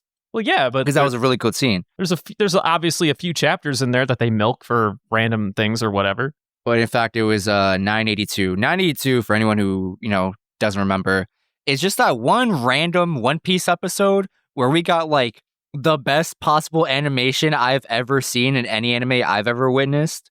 Like I don't know if something special happened here, like it was someone's birthday or like some holiday over in Japan. I don't know what was going on, but they went real hard on this one episode.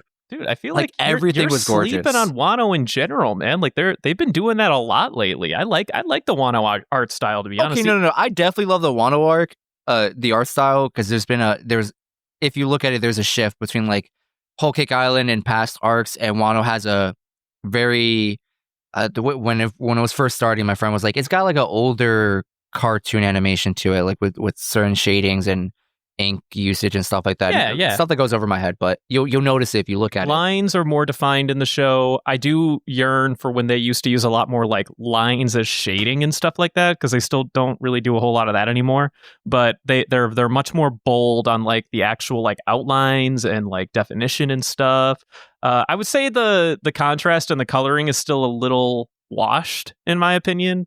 It's vibrant in that there's a lot of different colors that they use in Wano specifically, but like I don't know, something about like Zoro's really lime green hair just still throws me off like to this day, because they've given him they took Moss Head and went like, yeah, but what if we made it like fucking lime colored? And I'm like, but why? Like, it was fine. I like the other green. The other green was great. I don't know. And then Sanji's blonde hair is no longer like yellow. It's like a pasty blonde, like a white blonde, which is fine, but I don't know. It just kind of it throws me off how they still wash a lot of the coloring out. But luckily, Wano is still really fun in that there's just colors everywhere. Like everyone's got a crazy fucking hair color out here. Yeah, Wano's really pretty. That's one of my like favorite parts of the story. On top of just getting Zoro back, because your boy missed Zoro. Your boy Mrs. Zoro, whatever. But yeah, so we're coming back from the second spoiler cast. We actually just got done recording, I think, our soon to be most recent episode of 320 to 324 or something like that. Episodes just before the old Blackbeard versus Ace fight, which I'm looking forward to. That's going to be fun. I didn't realize that was going to be coming up next until for whatever reason at the end of 324, excuse me.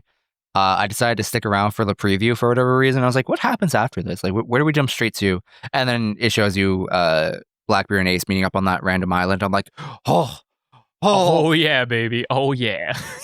I can't wait for the other goons to see it. Dude, I love the Blackbeard versus Ace fight, because we obviously get a lot of like answered questions, and then we get new ones too, and it sets up for the obvious, the next stage where Luffy's going to do his whole like, post Sabaody, like trying to rescue Ace from being executed and whatever, and that's going to be a trip. I'm going to be interested to know Christian and Devin's perspective on the show going from being about the straws to being like about exclusively Luffy when we get there. That'll be an interesting transition in the series as a whole for sure. Moving on to the Wano stuff, since we've talked pretty en masse about everything that isn't Wano in the last cast. So One Piece had its episode 1000 recently, which honestly, I was like, okay, I knew the chapter they were covering, which was when the Straw Hats, first break out of their disguises or whatever, and then Usopp and Chopper, who've been like running around in the tank form and see they get caught by Big Mom at one point. They all come back to like the main center stage, and then they do their big, full display panel of all 10 of the members, or all 10 straws, just kind of chilling, getting ready for fighting and stuff like that. Which that chapter wasn't that it was like bad or short or anything. It just wasn't that long. And I'm like, okay, well, it's going to be that chapter, so that's cool. Like, I'm sure that it'll be like a fun little thing to do that the anime does. Will be like, and here we have the straws in full display, ready for war and stuff. And I'm like, yeah, that'll be a fun episode 1000. But I was kind of not a huge believer that it was gonna like, I don't know, matter all that much, like, to be perfectly honest. But at the end of the day, it was kind of a love letter to the whole series, because they do this thing where before the straws are all like together, you know, getting like in their pose, like the big panel pose or whatever.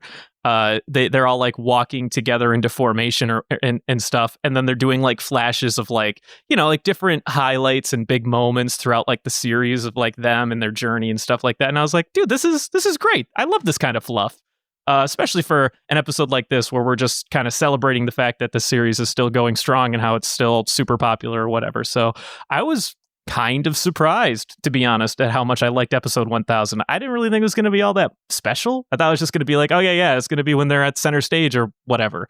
And they did the OP redo, which was super good. That was nice. One really cool thing that I liked about it was there was like there's a still of Luffy with like a shit-eating grin in the original OP. And then in the new version of it, it's basically the same. Like, he still has the same shit-eating grin, like looking forward to the future. But there's something about like all they do is give him like angry slanted eyes downward. You know what I mean? So like it's an expression that kind of changes a little bit of the description of the mood, right? So like in the original OP, it's just Luffy with like wide eyes and like a big fat smile, and he's like, dude, I'm so ready for like an adventure. And then like the second, or the latter rather, is like Luffy still being like, oh dude, I'm fucking killing this adventure right now. You know what I mean? That I like that. I like that little bit of growth, that little bit of change and like attitude and stuff like that. So that was a really nice touch. There was a lot of really fun moments sprinkled throughout the OP and stuff like that was like, yeah, like we've been doing this for a while, it's good. I'm not certain I forgive, or I ask for forgiveness. I'm not sure if they asked the original band to like re-record that song or anything like that, or if they just said fuck it, they just replayed the same tune and just like re-edited like the animation or whatever. But the song sounded like a banger, so it still sounds as great as it always does. I was definitely on the hype train for episode 1000. I didn't know where it would end up. I was spending a lot of time trying to figure it out. Definitely could have done a better job if I like paid more attention to like pacing and like what chapters were covered where and the approach. Eventually, as we got closer, I knew like whatever it is I'm thinking, it's definitely not going to be like a super hyped, impactful episode in terms of like a character reveal or like a fight starting or a move shown, stuff like that. I especially felt baited early on because, as we mentioned before, episode 982, what am I on about? 982, we would just get that random blast of stellar animation and choreography and blah, blah, blah. Because that one felt out of nowhere for me as a viewer. I'm like, oh, just another One Piece episode. We're getting close to 1000. And then bam, it's movie star production. I'm like, what is this? This is beautiful. What happened? And so I'm here thinking like, well, episode 1000 is like supposed to be special in terms of just like, at the very least, it's a milestone, right? Right, yeah. So I thought we would get like something similar to that. And we did toward the end of episode 1000, where the crew starts like lining up, you get like some movie quality animation of like, not quite flashbacks, I think. It's mostly like, here's, you get like a side profile of Sanji in his tux or whatever. And you get like, these past images of like, well, here's Sanji from like, you first pick him up at the Baratie and then a little further and like, let's say like Eni's lobby or whatever. And then like, his wedding back at Whole Cake Island. So like, showing the growth in that way and changes in art or, costume and stuff like that. But you see that for everybody and there's really good animation. No, I think what I love about this particular rendition that they did, and like, it's fluff at the end of the day. I love when One Piece like, calls back its old animation, its old scenes. Like, I mean, I'm not saying that I don't love when they like do specials where they redo like arcs and stuff. Like there's like a movie of like more modern animation for like all of Skypiea, and there's like a movie for like a more modern animation of like the Nami arc, and I think the Foxy arc has one too or something like that. But at the end, like I love when Toei recognizes like how long it's been in production on this franchise and just like calls back a lot of its like older styles and a lot of its older, because honestly that's the best part about this series, is that like it has the luxury of being this like grandiose 20-year-long project, 20 some odd year long project now. And they have so much like, I guess, resource to like delve into and utilize.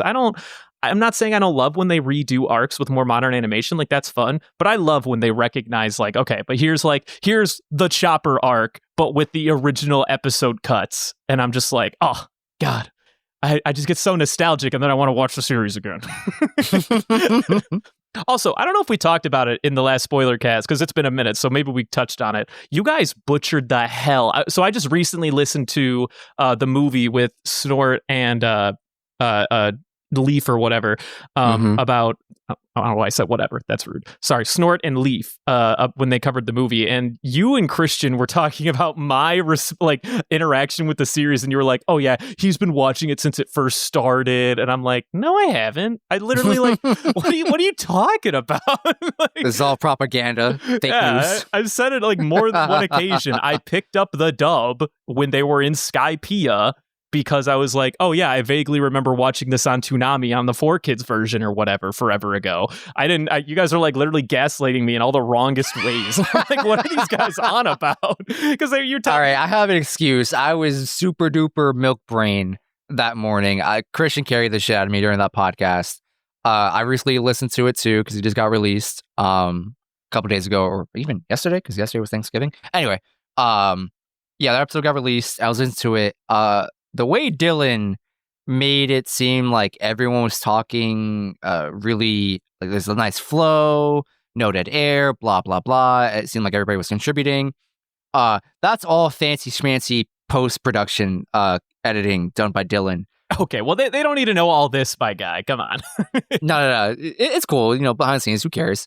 In reality, this is the first cast that we did with Leaf and Snort. So like there's a feeling out process, trying to make sure no one speaks over each other, learning like what's okay to say, what's not okay to say, blah, blah, blah. I was just trashed that morning from, I guess, work the other day, or I might have still been a little sick. So I just wasn't feeling amazing. And Christian is just like, wow, there's a whole lot of awkward silence. And he put on his big boy Brendan host pants, and he got us going. He did it.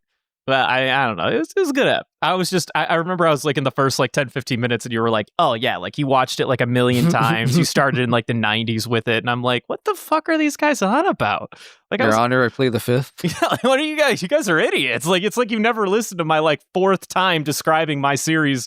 Well, I guess to be fair, like, well, no, you listen to the spoiler cast. You of all people should know my exposure to the series. It's been a minute, all right? I picked it up in college. That's the long and short of it, you fucking idiot. And then I watched it like 3 or 4 times since then. 5 times. Something like that. Which to be fair, and then again, you said that like I always watch it from start to finish wherever it ends up at the time or something like that. And which is also like not really true. I started and watched it to where the dub caught up to at the time, and then I do that a few times or whatever. You know what I mean? Like whenever I get to the end of the dub, I go like, okay, I'm done. Then I come back to it a few months later when they finish a dub arc and I start from the beginning. But regardless, details. But in tandem to episode 1000, so the counter to the new episode that came out, the big episode 1000, which again, it kind of surprised me at how, it did feel a lot more like a love letter, which is what I think they needed for a celebration like this based on the content that they had access to in the series thus far through the manga or whatever. The chapter 1000, on the other hand, oh my God, that was fire as fuck. So in chapter 1000 was when Luffy and I think Kid and Law and Zoro, they all get to the rooftop facing off against Big Mom and Kaido. For the first time after Kaido and Big Mom just got done rolling over all the samurai or whatever. And and Luffy unveils the new big move where he uses Flaming Hawk or he uses Red Hawk and third gear armament elephant gun or whatever and calls it Red Rock. Red Rock.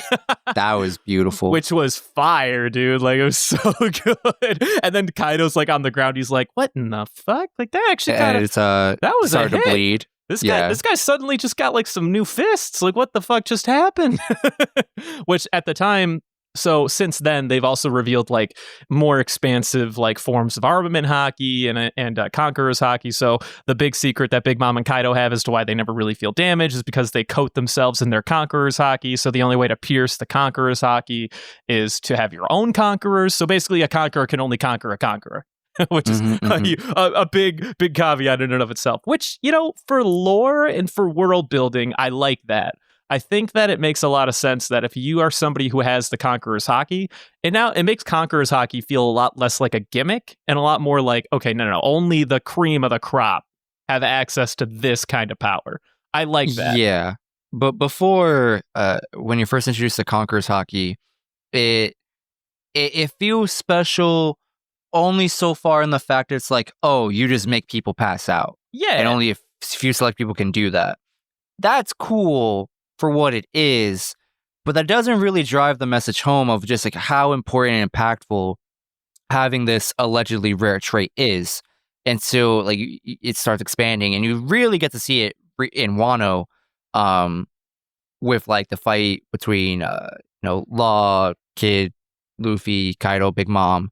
And you also had the context of I can't remember this guy's name. The old grandpa was teaching Luffy how to like use better form of his hockey, where like don't coat your fists in it, but rather project your hockey into somebody else to do damage, right? Oh god, the hermit guy that was in the prisoner or whatever. Mm-hmm. I can't remember his name right now. It feels bad. Here, let me Google it really quick. Old guy Wano. Hyogoro. That's it. Yeah, Hyogoro the flower. Mm-hmm. So Hyogoro was teaching Luffy this stuff, and you add all that together with Conqueror's Hockey, and it starts to make sense, and it's really starting to feel way more impactful in the usage of Conqueror's Hockey, more so in Wano than I think anywhere else, really. Yeah, something that was kind of nice about that, too, is that, like, even Hyogoro was kind of like, he was trying to explain to Luffy that, like, you need to infuse your hockey, like, seriously in your punches and stuff, and, like, explode shit from the inside or whatever, which he started to get, but he didn't, I guess, like, he got it, but he also didn't get it. You know what I mean? What I liked about when he was confronting Kaido, like, further down the line, it really snaps in his brain, like, what is really going on. Like, it's not just his, like, generic hockey that he has to infuse in his blows and use to pierce the inside. He has to infuse his conquerors, because if he doesn't infuse his conquerors, then it's like it's not doing anything. He finally figures out like what is separating Big Mom and Kaido from the rest of them and what makes them so impossible to hurt. And it's the fact that they just coat themselves in their own conquerors so they can't really ever physically be hurt realistically or whatever. I love that. And Hyogoro kind of knew that, but he didn't give enough information to Luffy for him to come to that conclusion. It wasn't until he was fighting Kaido that he's still growing and he's like, oh no, I get it now. I understand. which unfortunately led to the first round of the knockout, because after he figures it out and he's like, tell everyone I got this. And that was the end of one chapter. And then literally like 1 or 2 chapters later, he's getting thrown off the side of Onigashima. I'm just like, oh no, Luffy, what happened, dude? I thought you said you had this. He's like, yeah, but I just got it. This man's been having practice for years. You're right. And since then he's hung out with Momo. Momo like had a big glow up that we still haven't seen his body since then. But so something that I completely forgot was that the ninja girl, whatever the hell her name is, had the like the old fruit or whatever the hell it is. Dude, I didn't realize that was a devil fruit power. I thought that was just some like ninjutsu from Wano. She's like, oh, she just makes stuff rot. I didn't realize she had the mature fruit or whatever. The thing that just makes you grow up. Had no idea, or it's not that I had no idea. It's that I completely forgot that was even like a plot element. So like when she used her power on Momo, I was like, huh? That's a hell of an idea that I never considered. And then he turning himself into because I thought to myself, I'm like, man, how is Momo gonna find his way back into this like skirmish? He's like another dragon, which is really cool, and it counters like the Kaido element. Well, not like counter, but like it like is an antithesis to the Kaido. But until he's like a full grown dragon, like you can't really make much of a spectacle out of this. And then I was like, oh my god, they're gonna age this dude. Okay, well I can somewhat respect that. That's a cool idea, cool element or whatever. And we haven't seen fully grown up Momo, but the heavy implication is that he looks a hell of a lot like Odin did back in the day, because she was, or what's her name, was like crying on the ground like, you just look so much like your dad. It's heartbreaking. And then Momo just turned straight into the big pink dragon before we get a chance to see his new body type or whatever. And he's still the same 8-year-old kid, like he's still a coward, whatever. But Luffy's just like, listen, Momo, this is where we're at. You fly, I don't. Well, unless I'm in 4th gear, but we're shelving that for now. You fly, I don't. You're going to take me up there, and then you are going to figure out how to make this thing not fall. And then Momo's like, huh? What? Except not really. Like he's like currently in the middle of like sort of figuring it out. And then the other big element that's happening is what's his freaking name? The guy who betrayed the scabbards or whatever. Mime guy. Well, I'm so bad with names. It's been really bad. Well, I mean, it's Kinamon's best friend. Yes, we all know what we're talking about. We just can't remember his name. Freaking kabuki actor. Well, let me dude. Let me look him up really quick. The Red Scabbards. The 9 Red Scabbards are all of the Kanjuro. So Kanjuro has already betrayed the team at this point. He's working for what's his fuck Orochi. Sorry, he's working for Orochi, and his original devil fruit, if the people are keeping track at home, is basically the guy from Naruto, where he can like make drawings come to life or whatever. And his drawings can like, fight for him. He can make like copies of himself. And it's actually kind of overpowered, if I'm going to be honest. Like if you're a good drawer, that's a pretty broken ass power. Wait, this is the devil fruit? Yeah, this is his devil fruit. I'm thinking, okay, I must have just not been paying attention for the past 100+ episodes. Because all these abilities I just thought was like ninjutsu or something special from like Wano. I'm finding all of a sudden they're all just devil fruits. Okay, the only one who's using strictly ninja stuff is Raizo. Okay. So Raizo's in the middle of fighting his old partner, the leader of the new ninja clan or whatever that serves under Orochi. He's currently fighting him right now. 3-foot earlobe dude. Yeah, the 3-foot long earlobe guy. And but Kanjuro, which was Kinamon's best friend or whatever, has been betraying the rest of the Scabbards his entire life. He's been working for Orochi pretty much the entire time, and helped like get Odin like fucked, basically. And also went back in time, forward in time with everybody else, and was like, "Hey, like we're here. Like this actually fucking happened." He's like sending him a text on the side, like, "Yo, what's up, dude? I'm here, and 20 years later, like, how are you doing? He's still chilling up there at the castle." And but when he got defeated by Kinemon, I don't know if he died, but he made one last like hoorah, which was like a giant flame demon god ghost thing. That is currently like just it can like go through walls and stuff, and is a giant flame, so it's just kind of like burning everything in sight, moving around. Its goal is to get to where all of the explosives are held and just blow the entire island to Kingdom Come. Yep. Which is a hell of a concept. But I don't know if that means Kanjuro's dead, or if he's just, because like if he was dead, like his fruit wouldn't do anything. So he's like alive and conscious somewhere. So I don't know how they're gonna beat this ghost thing. Maybe they're gonna find Kanjuro and kill him or something. Like, I don't know. That's kind of a wild idea. But regardless, that flame's just starting to go down and burn the entire island up or whatever. And then Yamato's like kind of running around working with Momo to try to protect the island from crushing the rest of Wano and destroying everything. And we haven't cut back to Luffy fighting Kaido in a minute. And then the most recent chapter was really good. Did you read it, Justin?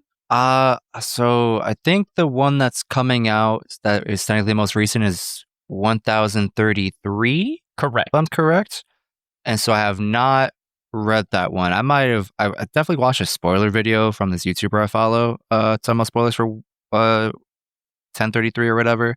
The only thing I really remember, assuming this was in 132 and that's like recency bias, like messing with my head, but Zoro just like having his own little struggle with Enma, and the potential reveal of like Zoro. So Enma just like sucks Zoro's haki out or whatever and brings it out, and he has in his head he thinks, I have to resist to control you. It's implied now that he's like, well, what if I just give you what you want? What happens?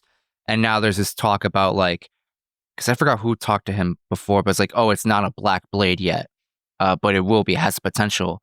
And so the thinking is like, oh, it's already been revealed that Zoro has Conqueror's Haki, or has shown it before. What if he just infuses Enma with Conqueror's Haki, and that's how he's gonna beat the shit out of who is it, King? Yeah, he's fighting King.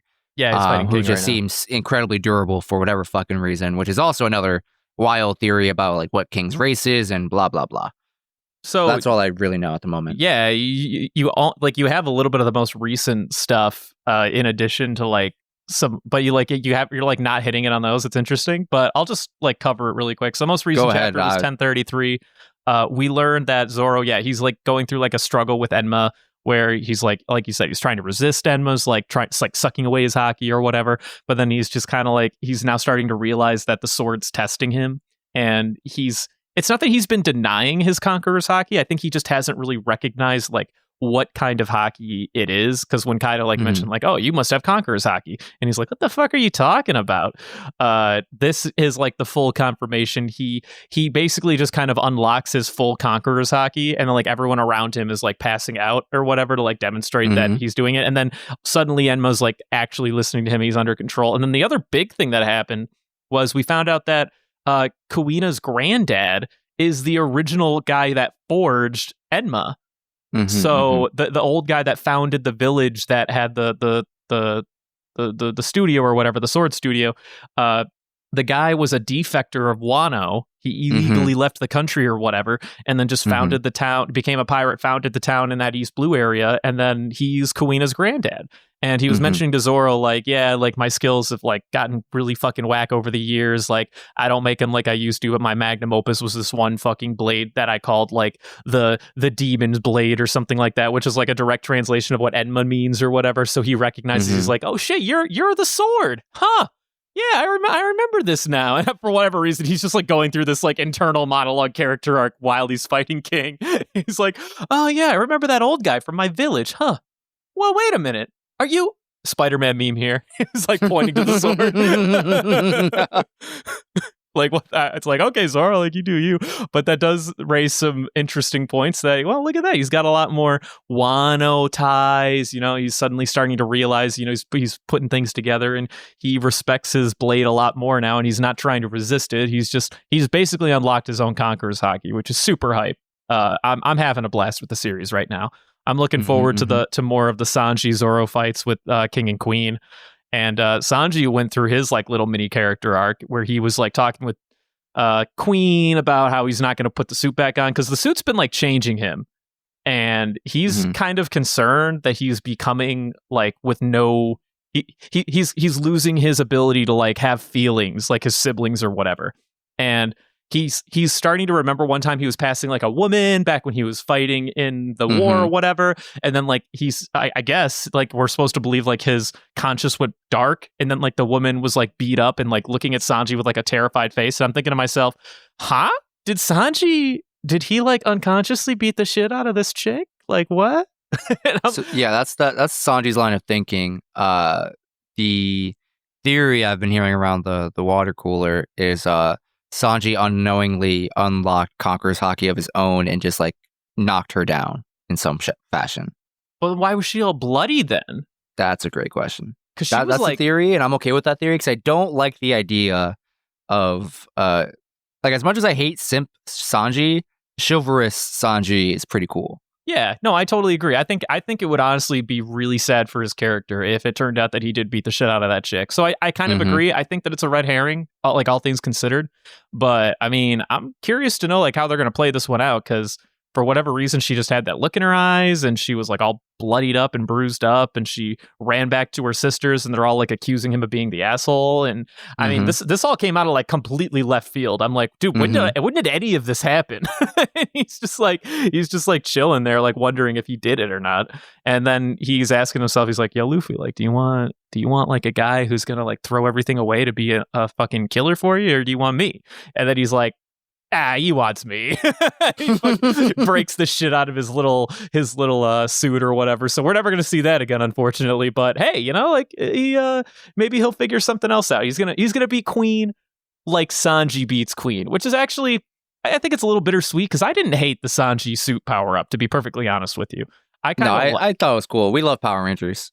Yeah, like, I mean, I know that there was a lot of talk in the community of like, man, I hate that Sanji's version of a power-up is that he just gets a suit or whatever. Like, what the fuck? Like, he's not actually going to grow as like a real character. It's like so fucking stupid. And I was like, I don't know, dude. Like, it's him, like, you know, coming to terms with like his past and his family. And, you know, he's getting a sweet, cool upgrade through the suit out of the deal. He gets the ability to go invisible now. Like, that's like all these things were like, they sounded really cool to me. And I really liked the idea that, you know, like Frankie and Usopp were going to like straw hatify it. Like they were going to give him like a bunch of like straw hat sigils and a bunch of other stuff to like make him, you know, make him Sanji. You know what I mean? Like give him the straw hat flair or something like that, which didn't seem to happen. He just kind of kept the suit the way it was and ultimately destroyed the shit out of it. But it seemed like it did change him a little bit. So it's good and bad. So now it means that, you know, he's not going to get like a shoehorn power up through a random suit or whatever. He's just going to, yeah, he's going to be the best Sanji he's going to be, and he's going to beat the shit out of Queen. And we love to see it. Except, you say he's not going to get shoehorned with the suit, but it feels like he's getting shoehorned upgrade with whatever theory that Queen's hitting him with. Of like, are you part Lunarian, and that's why you like just suddenly randomly reestablished your body after being coiled by a Brachiosaurus snake thing that does not make a lick of sense, but we don't know how that works. Well, I kind of like this theory, though, because now that Lunarians are, like, thrown into the mix, I like the idea that Sanji is still the normal sibling, but his mom was a Lunarian all this time. I don't hate this theory. I kind of like that. So, and he's going to be the only one with this, like, or Judge tried to infuse his kids with Lunarian DNA, but I kind of like that theory a little less, because then it means that the only reason that they're indestructible is because they're made with Lunarian or whatever, and maybe that means that he unlocked his traits that come from that Lunarian genetic thing, so he's just more like his siblings after all. I like the idea that his mom was Lunarian, and Judge determined that there was going to be no way to pass on the Lunarian gene to newborn children, so he took it upon himself to infuse them with Lunarian DNA anyway, or something like that. And then Sanji's still just like a normal kid, like he never responded to it, but now that he's like grown up and he's like figured himself out or something like that, his mom is just influencing him or something like that. I kind of like that theory, personally. I do like it if we also later on admit that or confirm that King is also Lunarian, because King has this like flame in the back of his shoulders for whatever particular reason that's been established as to why. Well, no, he is Lunarian. That was confirmed in this most recent chapter. Oh, that is confirmed? Okay. Yeah, no, he's Lunarian.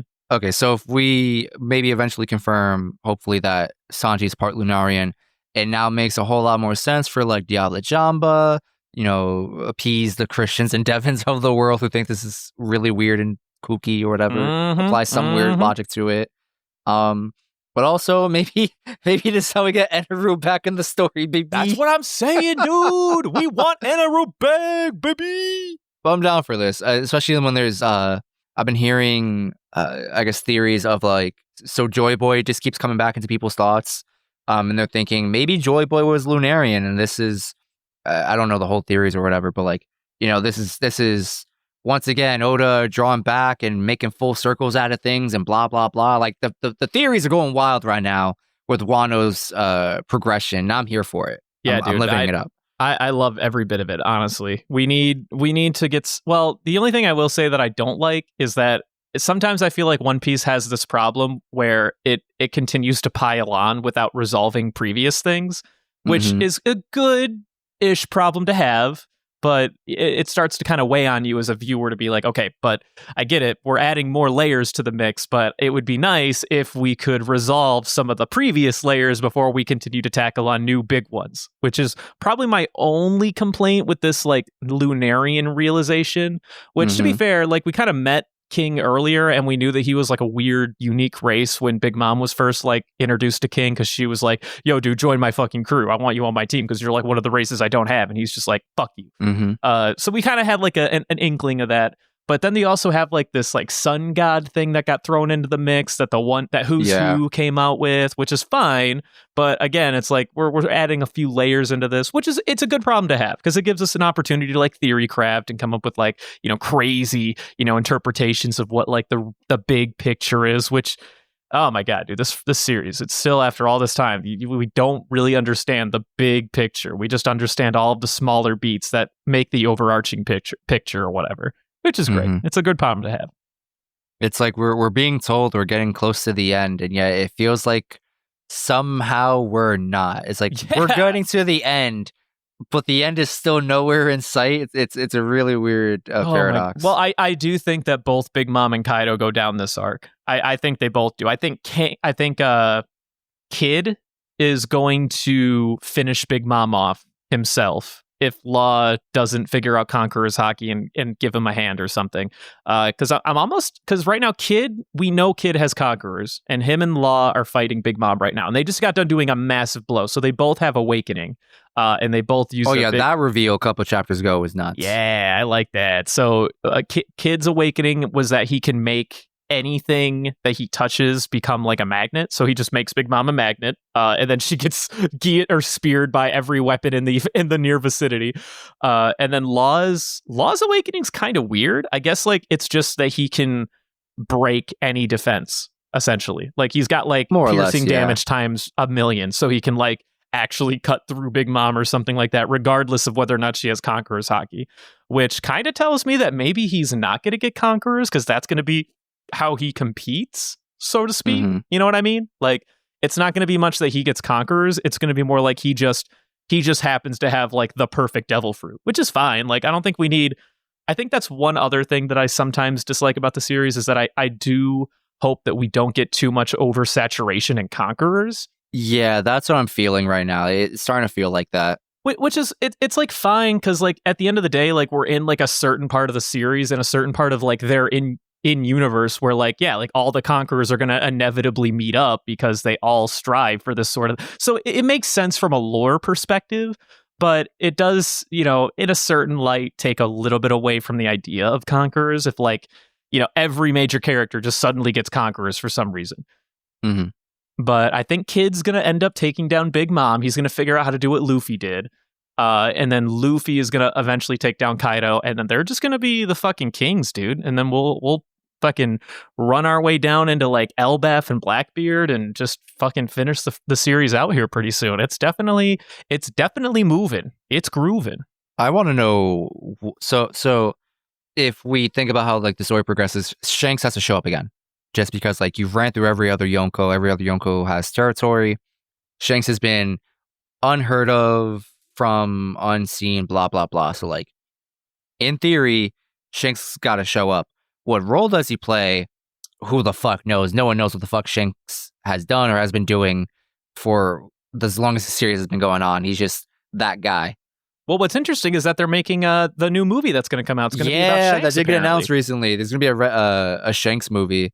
I don't know any details about it other than I don't think anybody does. All we know is that it's going to be called One Piece Film Red. Yeah. So I guess I mean the big question is it just going to be like, about Shanks as a whole and like his crew and just like a fun little side story that follows Shanks and like his adventures, or is it going to be like actually like major tie-in related where we find a lot more about Shanks in relation to the overall story? I kind of hope it's the latter in this case, because this would potentially be the first and only full-on canon story that exists outside of the manga or something like that. You know what I mean? Like maybe they use this movie as an opportunity to explain what Shanks has been doing from a canon perspective, what he's going to be doing, and then maybe like at the end of the film, we find out like maybe he gets captured, maybe he gets killed, and then that leads into some reveal in the manga where Luffy finds out that, red-haired Shanks has been killed or something like that by Blackbeard for all we fucking know.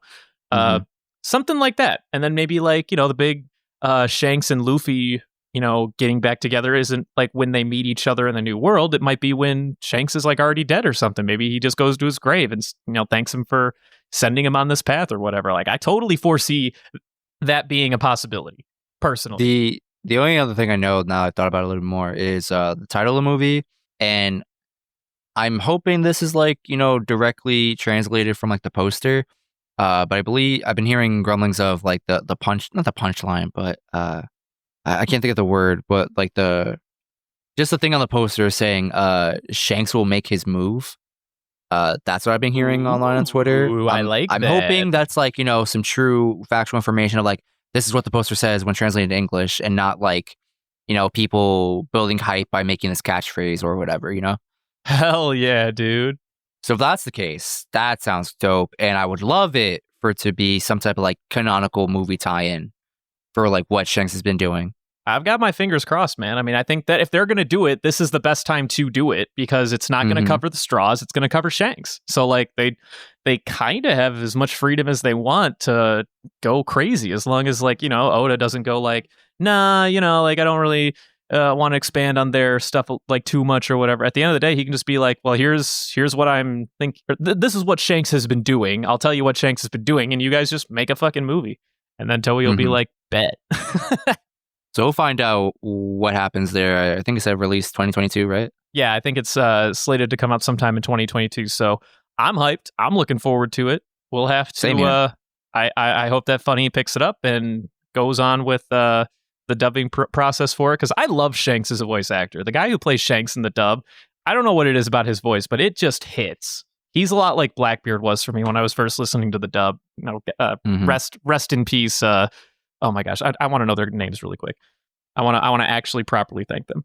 Blackbeard, English voice actor. He's got a new one now. The guy who voices Arlong in the dub is now Blackbeard because the previous actor unfortunately passed away. Same thing with funny enough, the same thing happened to the Japanese. This is so strange. So the original Sengoku and the original Blackbeard in both the sub and the dub have passed. Oof. Very, very, very wild. I think it is Chris Ragnarks, and I think now it's Cole Brown. I believe that's what it is. No, Cole Brown was the one who had passed, and now it's Chris Rager. I'm going to call it Rager. So rest in peace, my friend, and also the voice of good old Shanks English. Brandon Potter. Power to him, dude. He's really good. I like the shit out of his work, to be perfectly honest with you. The Shanks that we have in the dub is super good. But regardless, I hope that they pick it up and that they distribute it because I will absolutely watch the shit out of it. Same. Yeah, I think the way I went out and did nothing for a whole year except watch the Mugen Train movie when I was in theaters, I would do that for the Red movie for One Piece.